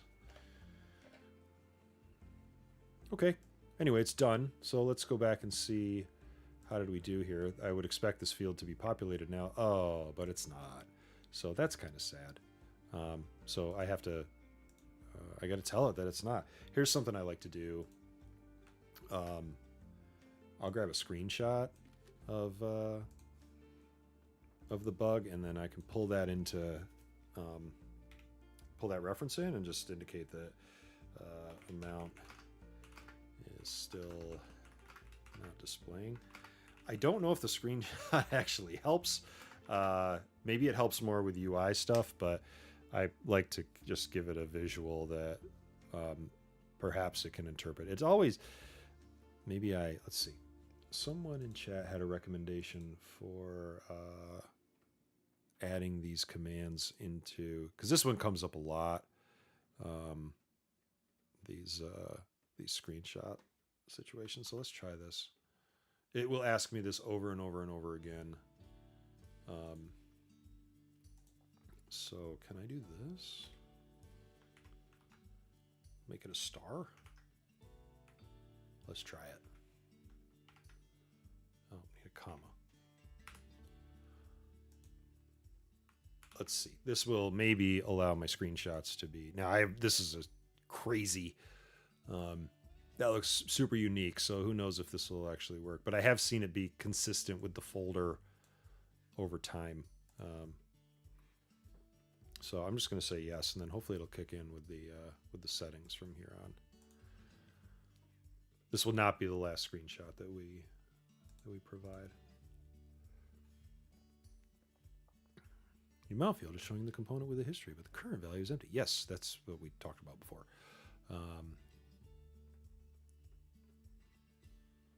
Raw value and current, but the raw value might be undefined or null.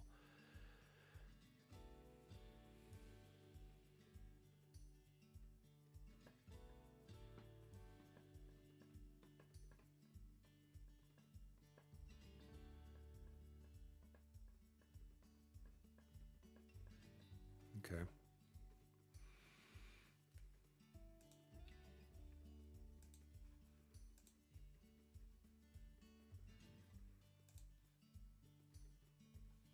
Oh, must have just fixed it. Was I looking at the wrong page? Was I looking at the wrong record? I don't think so, because we had history. So maybe this is no longer an issue. I'm going to cancel this because I think, let's say, hold up. I'm seeing the value now. Maybe it was a page cache issue. All right. Let it respond to that, and then we'll resolve the bug.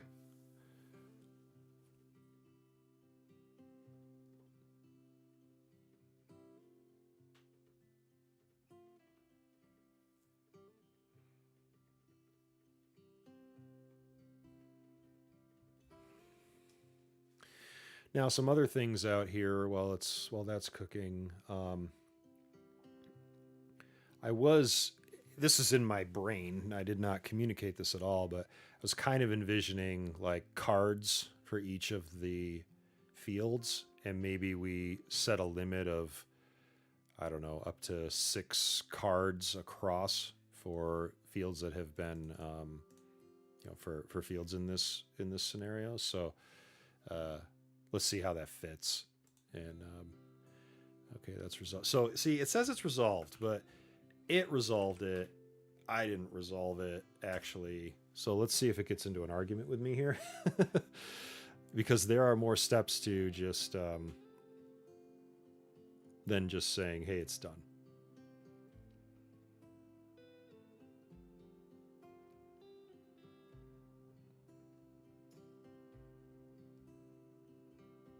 Okay, yep. So it's reading the command and saying, I'm going to give a final verdict, and then we're going to do a commit to the change.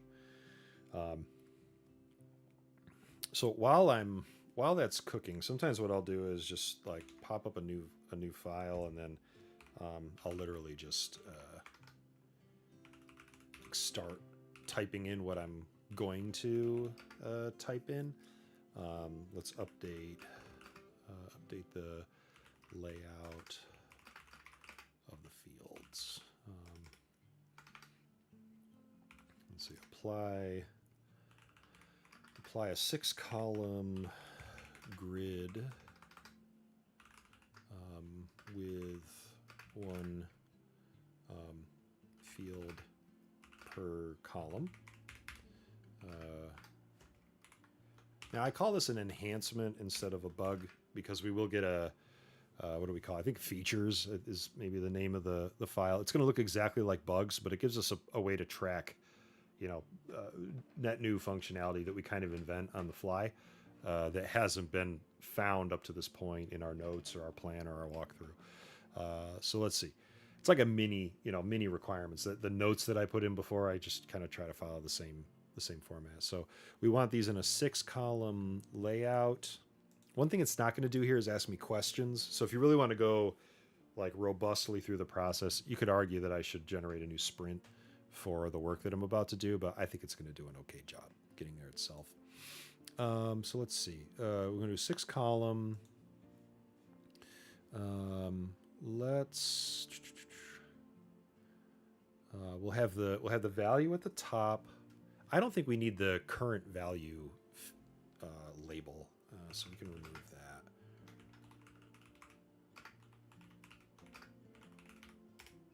Because it is the current value. Or even just let's not do that. Let's replace current value label with field label. Do we want to do anything with the history and the view around that?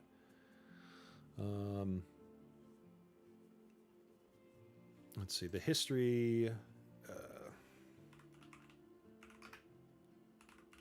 should display below the input field. Let's just say make collapsible.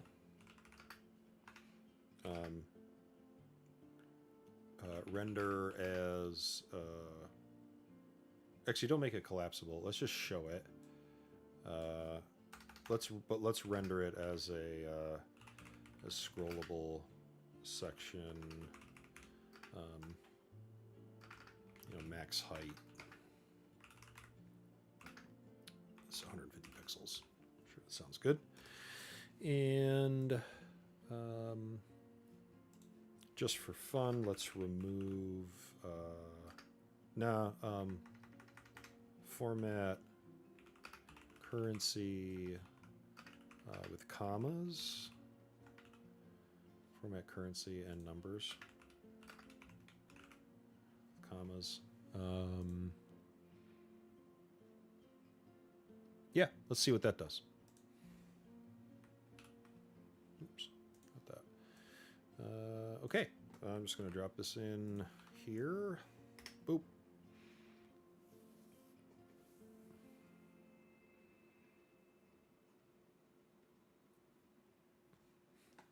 So if we go back to what we were getting at before, we've uh, the end of page layouts.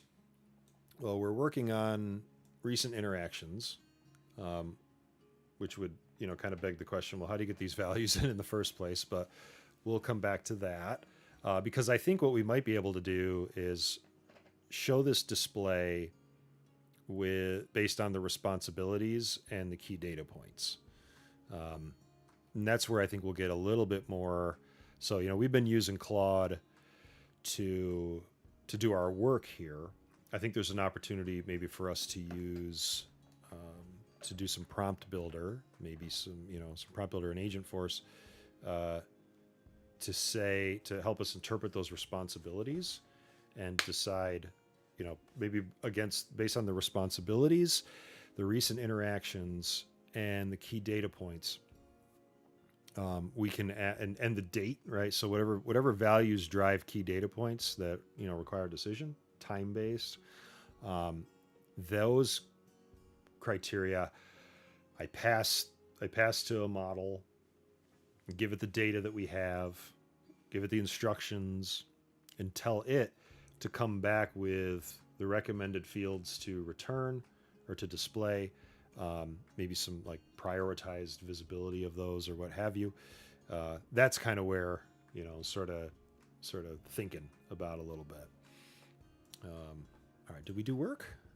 Let's see. Yes. Okay, so it logged it. So let's proceed with the work.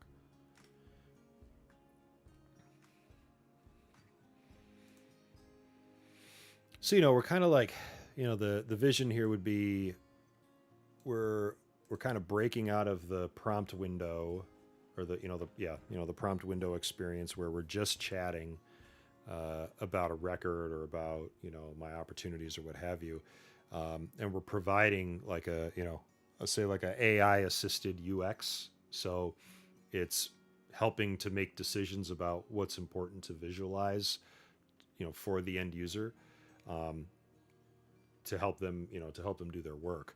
So it kind of changes the paradigm, right? Like our pages are now completely dynamic relative to what's going on, and we still probably need a mechanism for the human to say, I'm not seeing X. Can you please update this or what have you?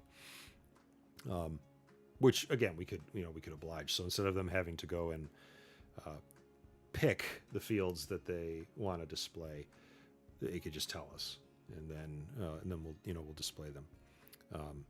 Maybe there's some mechanism to say, hey, I always want to see these fields. The question for that then becomes, well, do we store that as configuration somewhere to say these are the selected fields, or do I just store that instruction specific from the user, and then every time we render this page and I make a request to to my model, because I'm going to make requests each time someone comes back to this page. Maybe not every time, right? Maybe I will kind of cache the results somehow, but I'm going to make that request. And if I could allow the user to store their instructions, we can kind of do it under the hood, right? Those are instructions that tell it, I always want to see these fields no matter what. And then we're letting the model do the work instead of doing that through configuration.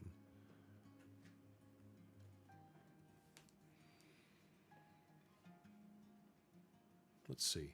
It's doing the commit, so it might mean that it's done with its work here. Okay, yeah, this was kind of more where my brain was at. So maybe we make these boxes a little taller, and there's probably some formatting that we could do in here. I might want to just see the historic values and the dates that they were generated. So that actually would kind of trim down what this looks like. Might be cool to do have a revert function, so you click that and it puts the new value back in for you. Maybe we build that. Now I'm just inventing functionality, right? Which, why not? We got 50 minutes left. We are probably not going to get to step 2 here, right? But hey, look at that. Episode 1, episode 2, episode 3, or I should say episode 90. done 90 of these. 91, 92. So maybe a 3-part for our page layout odyssey here.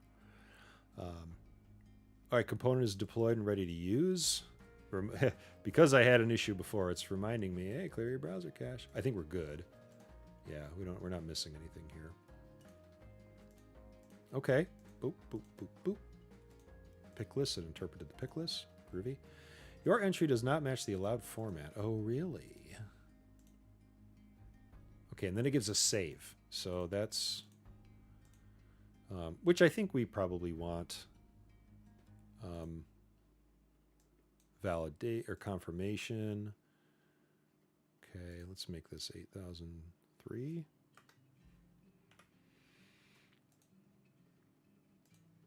So something interesting that's happening there is the field history is driving the I guess the visual priority of the fields. Yeah, that could be a little jarring for a user, but I kind of get it. Because that's the one that we just... am I right? Lead source. Let's change that. Yep. What we could do is have the field... I wonder... This might be a good enhancement. Order the fields by the amount of... Yes, let's do this. Order the fields by the amount of history records, which would kind of suggest that if the value is changing a lot, I want it at the start of my list. So I'm going to resolve this enhancement because that one just sounds different inherently than what we just did with some UI corrections. I wouldn't say all of the layout improvements, Claude, but don't worry. You believe what you want to believe. I'm going to come back with some more.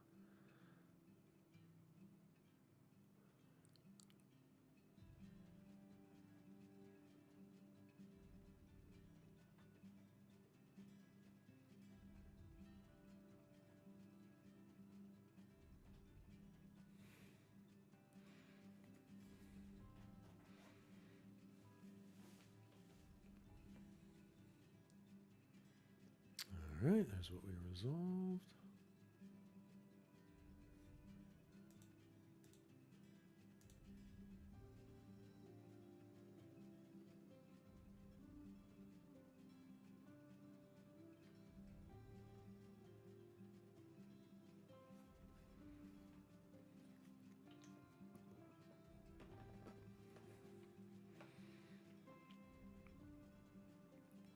So maybe there's, is it worth doing all of the commits between bugs and enhancements? Maybe, maybe not. From a workflow kind of productivity perspective, it does, it slows us down a little bit. It's possible that maybe some of the... One thing I've seen too is sometimes turning some of these commands into scripts will allow Claude to just go and do the work a little bit faster. Again, it's a command, right? So it's more explicit. Anyway, we're completed with that. And here again, so this is our sprint. Here's our bugs. Here's our features. They basically look exactly the same. Context to the work that we have done. Let's throw in another enhancement for the, let's see, sort fields based on number of history records with a secondary sort by field name. Sounds good. So this might be tricky. I don't know if you can do this. Can you do this in SOQL? This is probably going to be a not insignificant change, depending on how it handles it. I could see it still keeping the query as is, getting the data back, and doing it in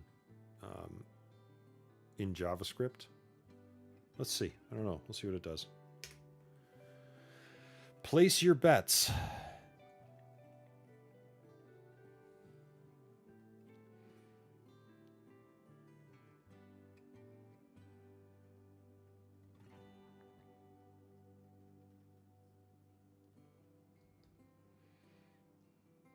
So, again, we're doing a commit before and after. It probably only makes sense to do a commit after, maybe, or when build is complete, do a commit, and then after a bug, after an enhancement, versus sort of bookending those. We're being very thorough, but maybe too much.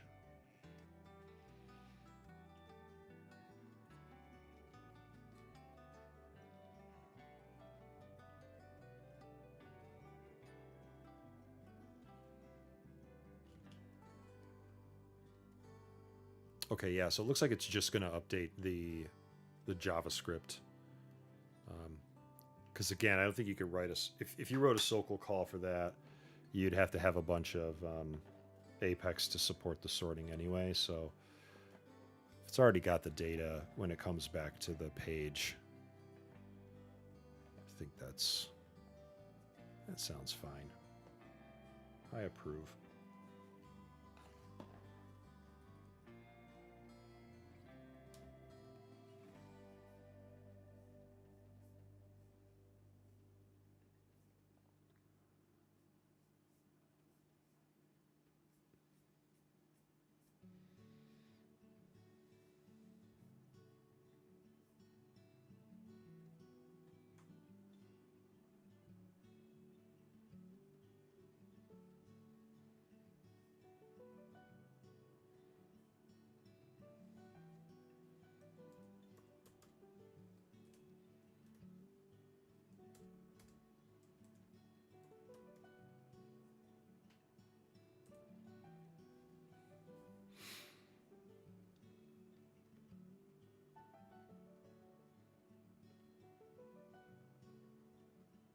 All right.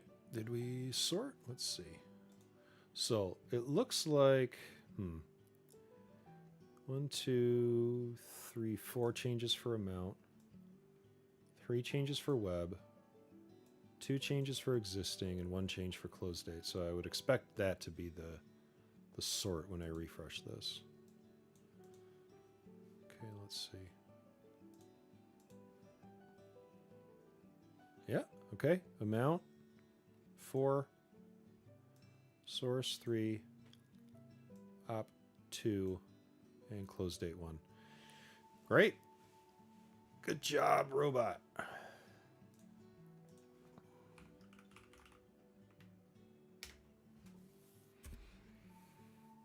So you'll notice that our context window, right? This is the maximum number of tokens, which is, kind of tokens equal words. It roughly left in our conversation here before Claude has to compact itself. Compacting means it takes a summary of what we had before and includes that, but it's not going to have everything left in it. And to be honest, I don't care about having everything left in it because I have enough stuff leading up to the point that we're at right now that I could clear Claude, which I'm going to do after this processes, and then I can just issue from there a new bug or a new enhancement. It knows where to find excuse me, it knows where to find our sprint. It knows where to log the bug, etc., etc. So it can pick up where it left off without needing piles and piles of context to get it there.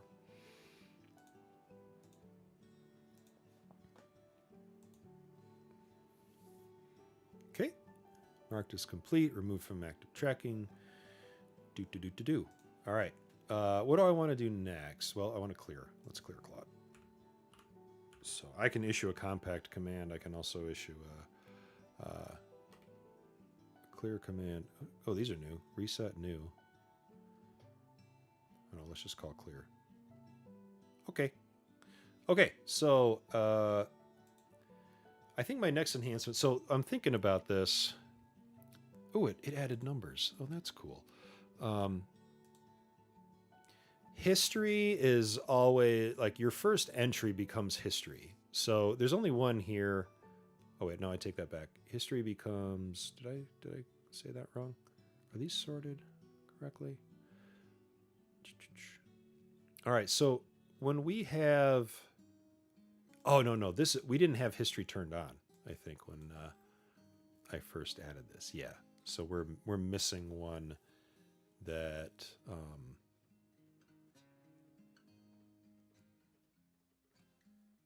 Yeah, so that's a little. Let's do this with a brand new record because I have a thought, but I want to see how does Salesforce handle it. So we have no history here. Let's change this to a new value. It's not going to automatically update within the page. That's okay for now. Okay, it had a value though, and then it updated to that value. So let's do a brand new opportunity.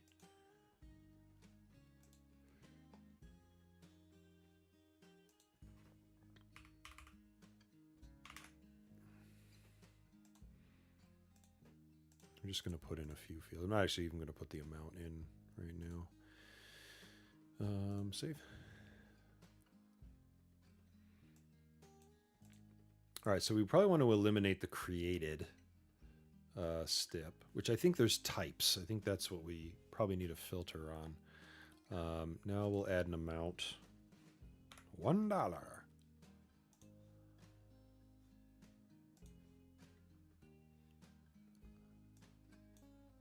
So I think the first... Does it make sense to say that the first entry in the history you don't need?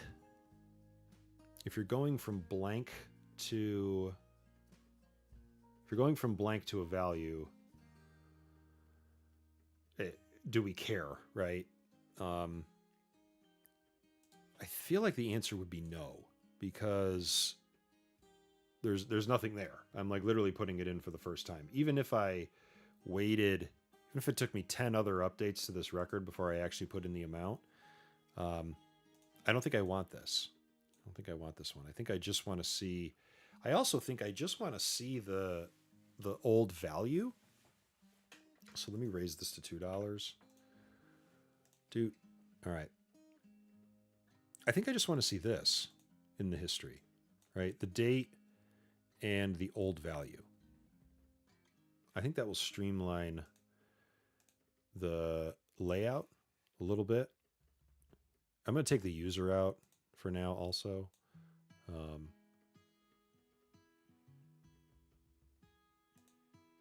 Yeah, let's do that. All right, so a couple of, let's call these enhancements. Let's see, update, history, view, remove created type records. I want to look at that. I think they're, what is the field? Field history.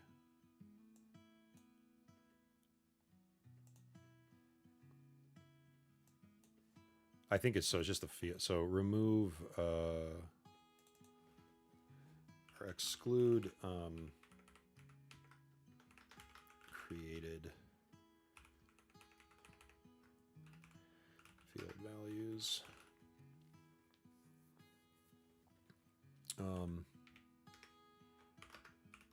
Exclude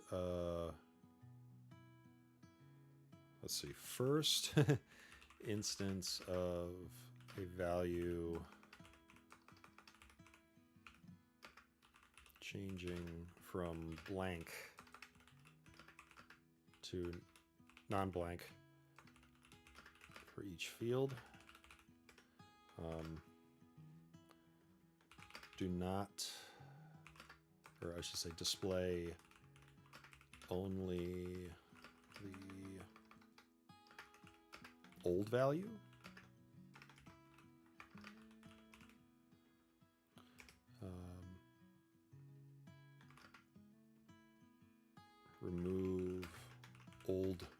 label. What else have we got? Oops.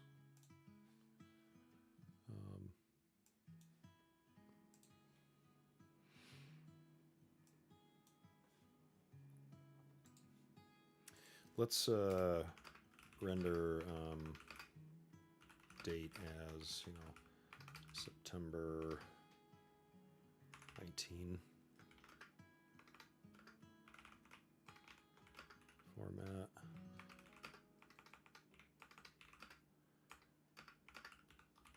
Exclude the date, or exclude the time.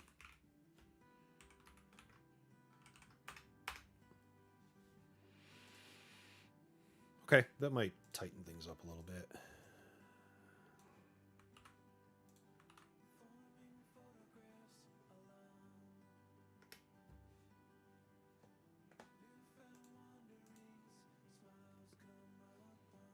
See how that does.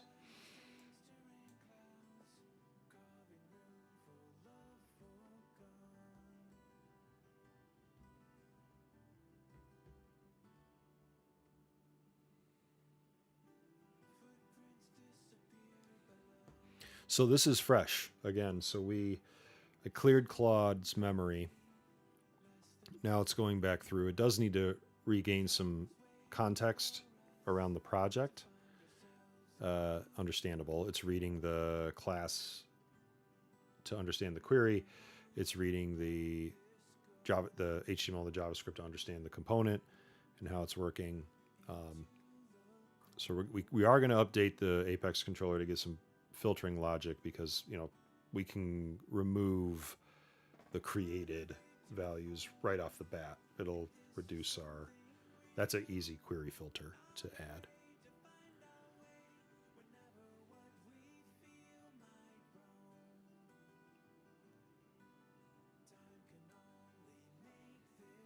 Now let's update the HTML to only show the old values without the old label.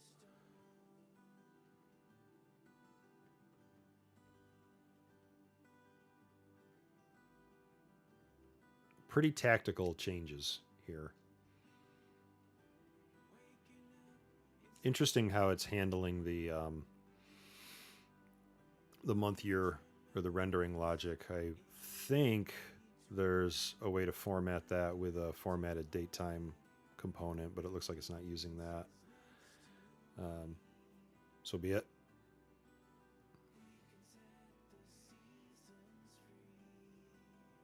Which, as I'm looking at this, probably makes sense because it's kind of like, you know, dynamic data type. It's not going to bother trying to render the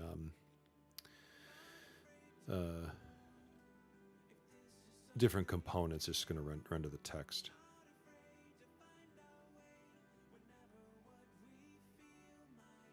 Tests are passing.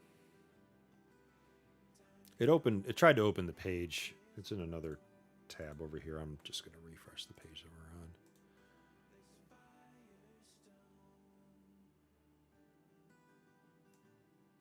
Okay.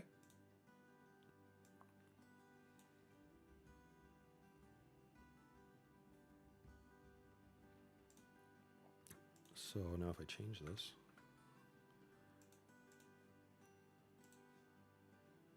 Yep.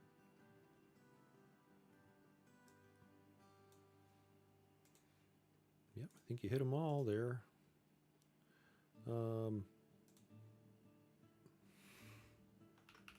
Next step, sell. Let's see, are we tracking next step? Maybe we're not. Well, actually, we wouldn't. Right, we wouldn't check that because it went from blank. Okay. Yep. There we go.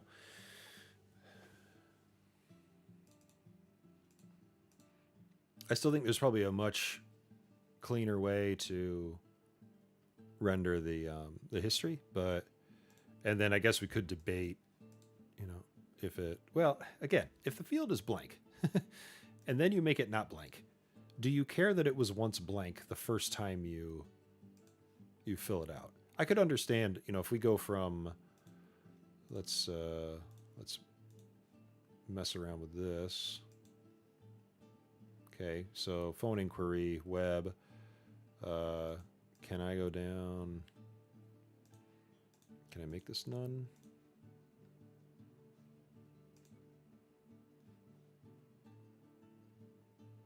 So it is none now. Now let's make it web again.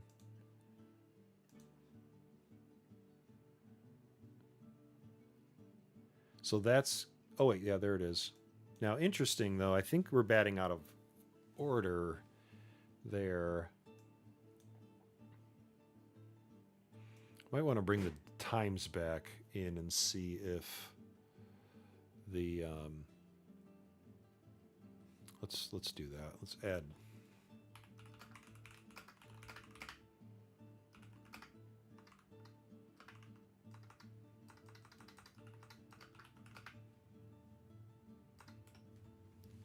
because I think we just went out of order there.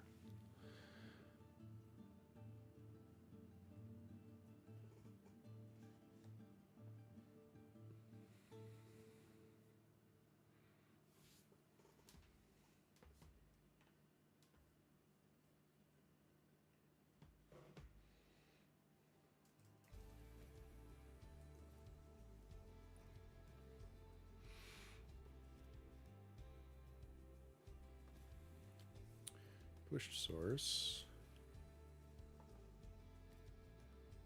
Of course, I changed them so quickly. All right, let's go back to blank.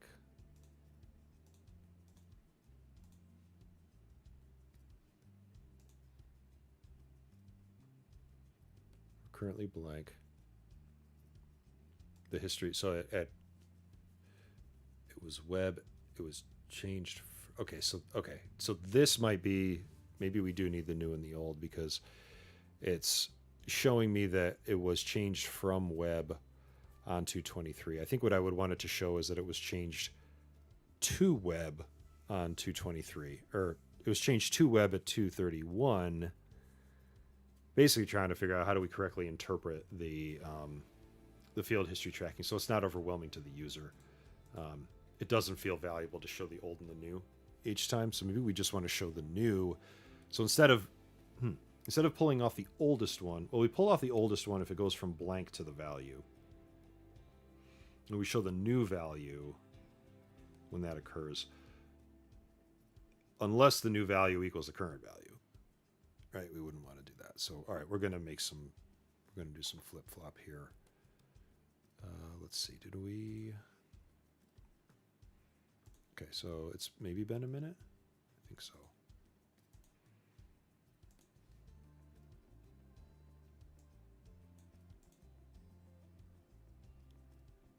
Yeah, I'm losing something here. Losing something with the blanks.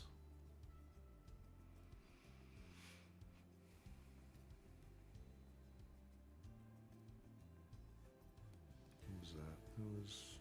So purchase list is our... So it's not showing me when the original value was blank. Okay.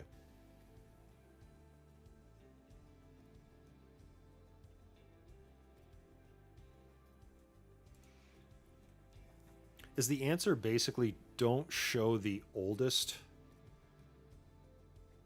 record for a...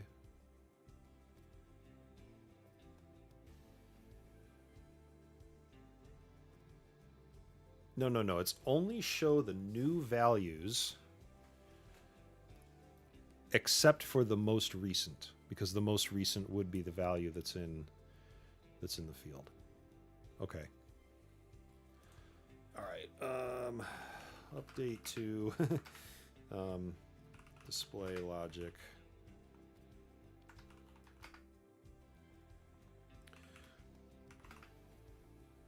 Only show the new values in history, except for the most recent entry for the field, because that is the current value. Let's try that. I think that gets rid of our blank problem too. We don't have to work around that.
Okie dokie.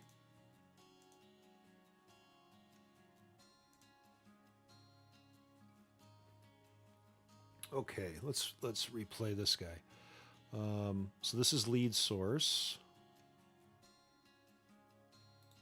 Can I open this in a new tab? Yes. All right, lead source. We're already, okay, we're sorted the right way. So purchase list is the current value.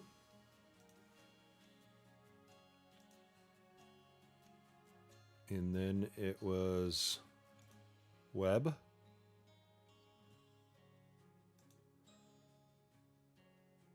And then it was blank. And then it was phone inquiry. And then it was web. Do we have 2 blanks in there? Yes. All right. Web, blank, phone inquiry, web. No, wait. Should be blank web.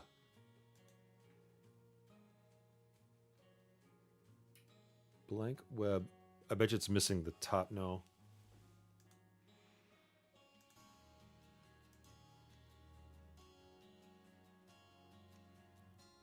All right, let's try to articulate what we're seeing in the history.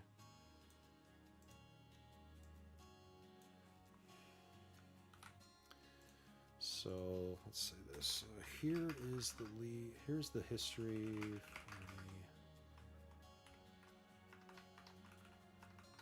So I'm going to try to be as explicit as I can here.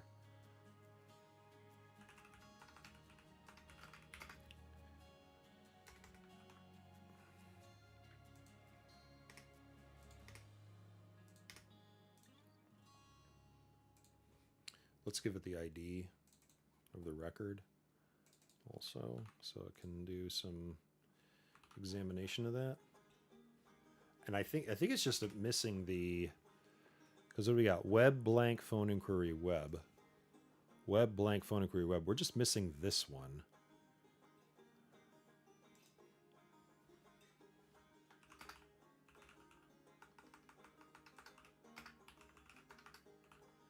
It appears to be missing the next most recent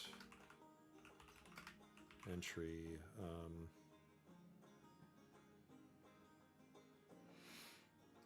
From web to blank at 11:33 a.m. Okay, let's try that.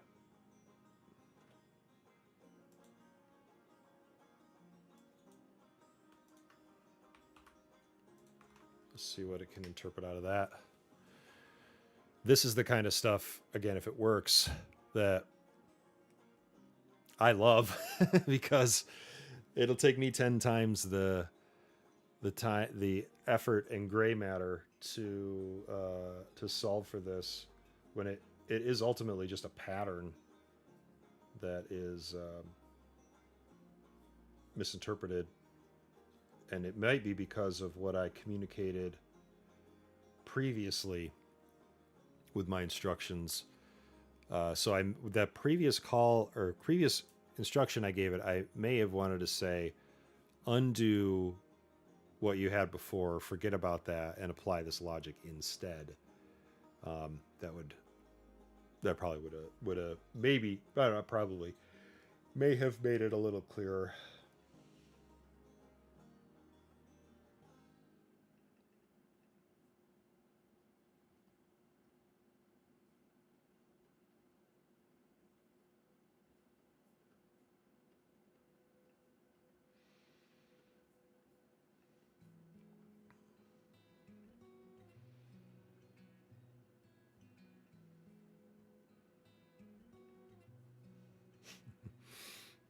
Okay, let's try this again.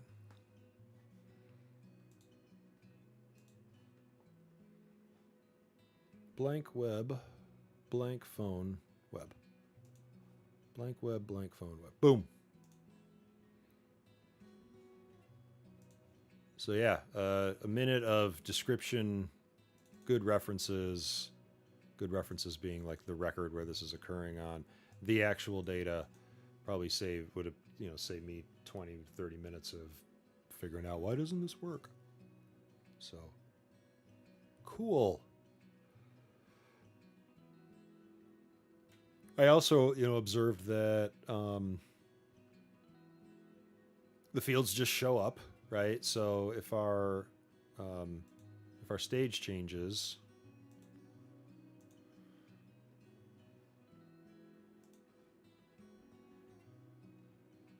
this is kind of interesting, right? The needs analysis influences the probability, so we're sort of seeing both of those show up.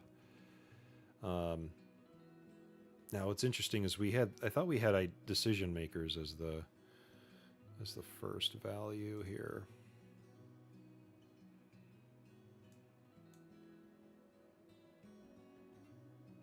All right, so maybe the rule is unless.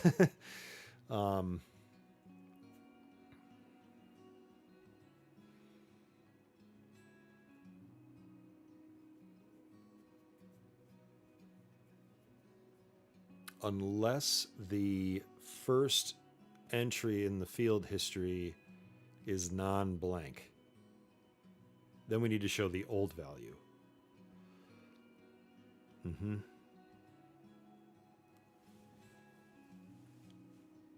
I think that's what we're saying.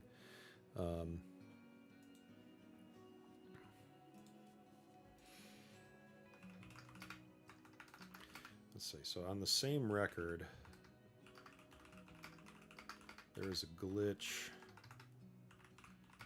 with the stage.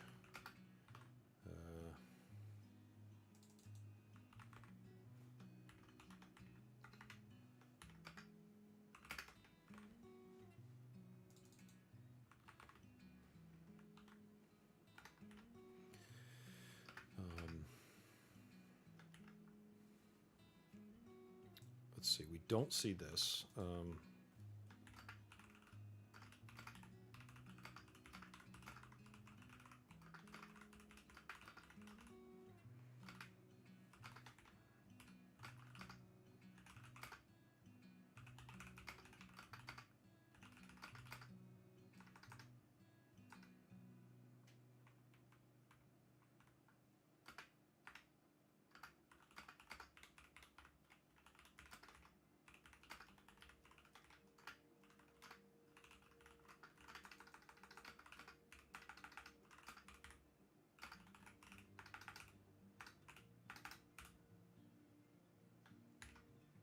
Let's see.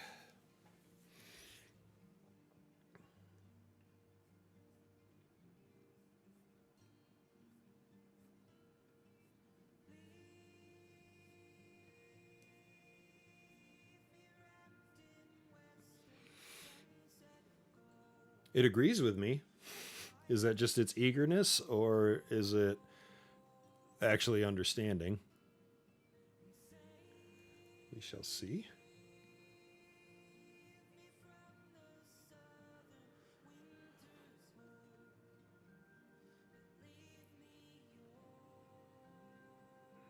That was it. That was the change, eh? Okay.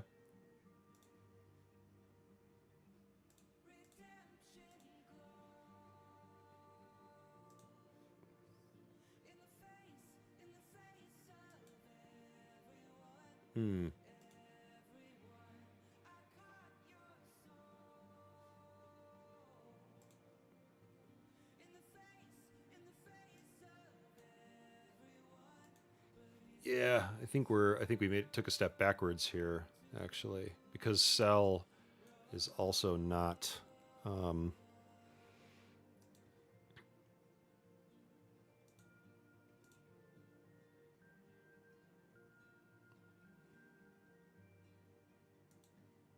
No, I think we're off.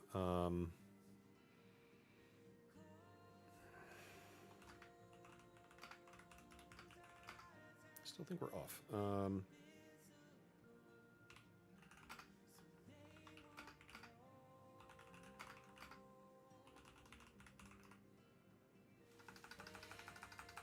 Let's see if I can get this right. The history display. If a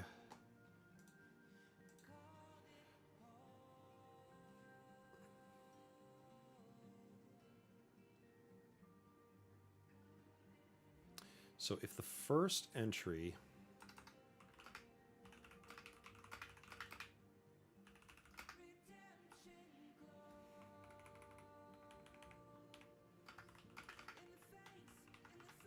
is an old value of blank, do not display this entry in history.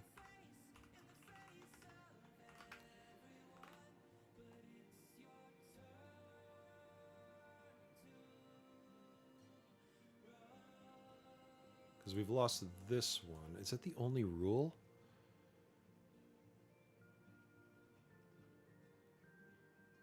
Was there another rule we're missing here? Maybe I just don't have an update. Yeah, okay. I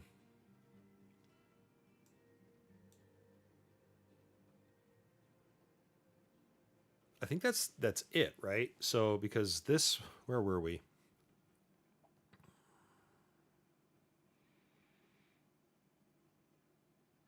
The first value for next step was blank.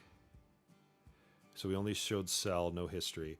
Then it turned to cell 1, 2, 3. We should show the... Okay, so the other rule is if the most recent entry for a field has a new value that equals current record's field value,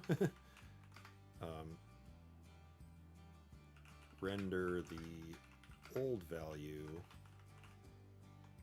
Do I need to do that? Because the old value... See, it's missing here, though.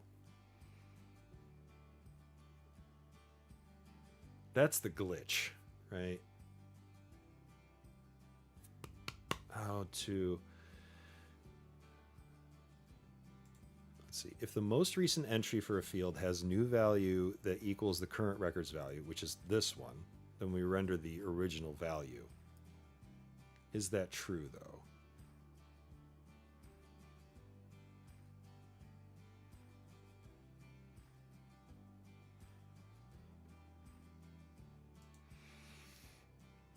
Because I think there's a condition here where...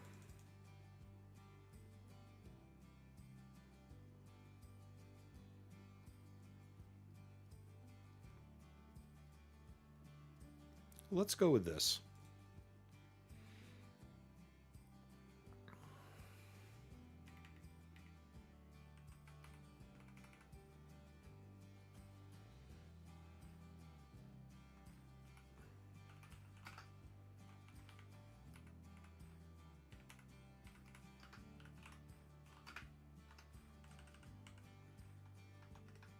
This would be otherwise display the new value. All right, let's try that.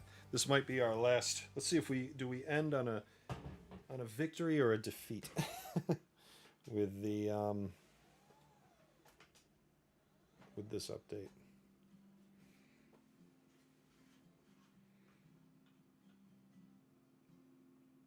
And it might just be that I'm not articulating it right, because I think there's a condition here that until I see it, I'm not going to be able to describe it. And you know, there's this is very subjective display, so I wouldn't necessarily expect Claude or any model to be like, oh yeah, I know exactly what you're saying, because the data is a little wonky too, right? So if this is the first entry, if this is the new current value, this is actually the previous value, even though there isn't a new value, even though there isn't a record with this as the new value. So maybe what I do after this is just say, I don't know, something's weird. How would you interpret the field history? And we'll see what it comes back with. If I can describe what I'm, instead of describing what I need it to do, I can describe what I'm trying to do and see if that unlocks anything.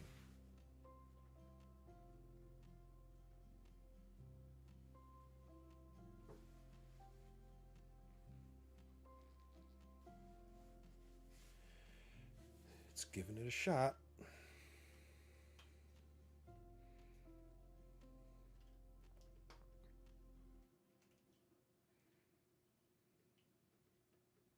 Lollygagging. I love the words that it throws in here for to describe what it's doing. Sometimes it tells you what it's doing. Sometimes it just makes up clever words. All right. Skip blank to value entries. If the oldest history entry has a blank old value, it's not displayed. Show old value for current state. Show new value otherwise. Okay. Are we better or worse? So we got cell back, which we needed.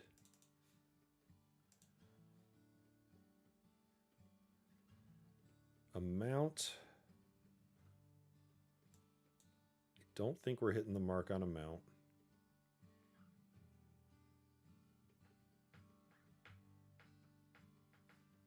So what I might do in this case is I'm going to ask it to expand the, yeah, let's do this. Let's expand the, let's see, remove scrollable from history and extend the, to see everything on one page. So what I'm going to do is take a screenshot and I'm going to annotate it to say what I would expect to see. And let's see how it does with that. This is tricky. You know, this is a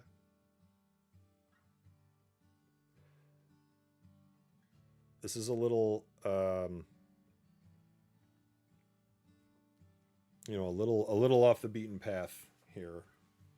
We can get it. I'm sure we're going to get it. There's just I think there's one missing piece of logic here because I would expect to see decision analysis or ID decision makers here.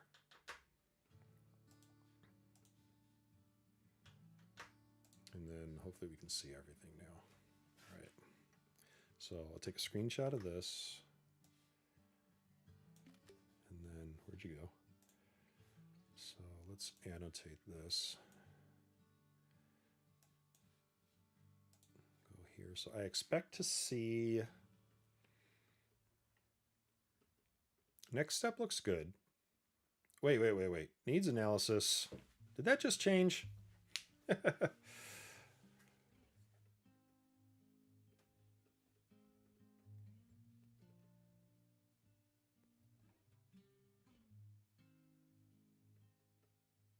All right, so we can. All right, I think we can articulate this. Cell looks good. I'm just going to let it know that, you know, looks good. I will do it in all white to completely confuse the robots. No, don't do that.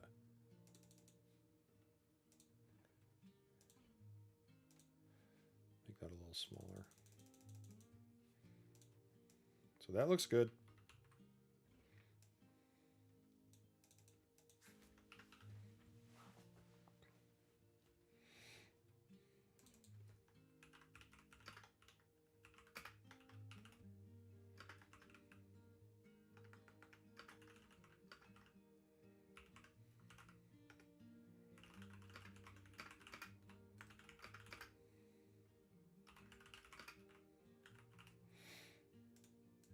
Okay, should not see first entry because it's the same as the current value.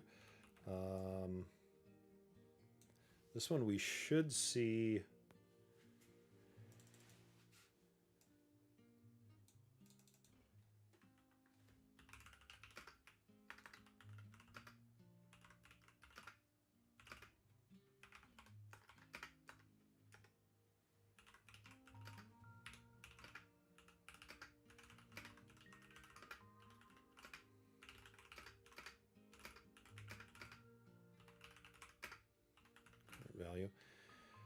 let's say first history entry here, just to be consistent. So this will be a test of like, how does it do with an annotated file or an annotated picture? So we should not see the first history value because it's the same as current value. I'm not gonna just, oh, shoot. I'm gonna say top. I think that's a little clearer. Come on now. Should not see top. Should not see top. Now this one, purchase list to blank. So we should only see one blank here.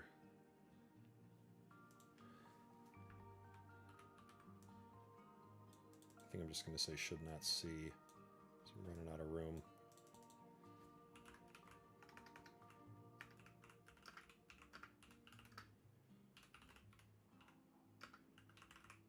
Maybe I can fit that at the bottom. 1 minute to spare. I don't know if we're going to get to this one. Let's say done. And I'm going to leave it on a cliffhanger because we're at 3 o'clock. So I will send this file in and see how it interprets it, and make a note and see how it, you know what, here, let's just, no cliffhangers.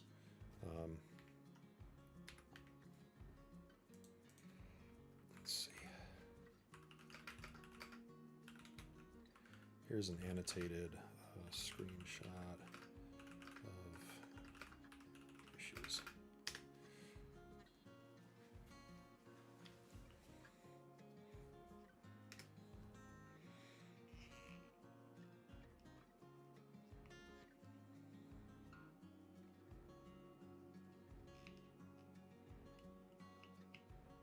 All right, let's see. This most recent entry has a new value matches the current value. Should not display the entry at all. So this, maybe this will work. If this works, it's good news, because sometimes like just having pictures worth 1,000 words, right? So if it can interpret this back into the logic, that's pretty wild, and that's also you know, it's just a great pattern to follow. It is indeed, you know, parsing out the details in the file, so you're not just sending it lip service when you do this. So we'll see what we get. We'll see if this works. Hopefully we're happy. We can end on a good note.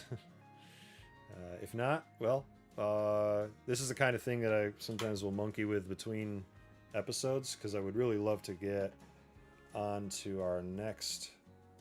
This was, you know, this is basically our episode today. I'd love to start integrating the responsibilities, because then I think we'll be able to start doing some interesting stuff with Prompt Builder and Agentforce, and you know, start bundling up prompting to send off to a model to interpret for us. So drum roll. How did we do here? We still missed it, unless we're, let me make sure that we're empty cache.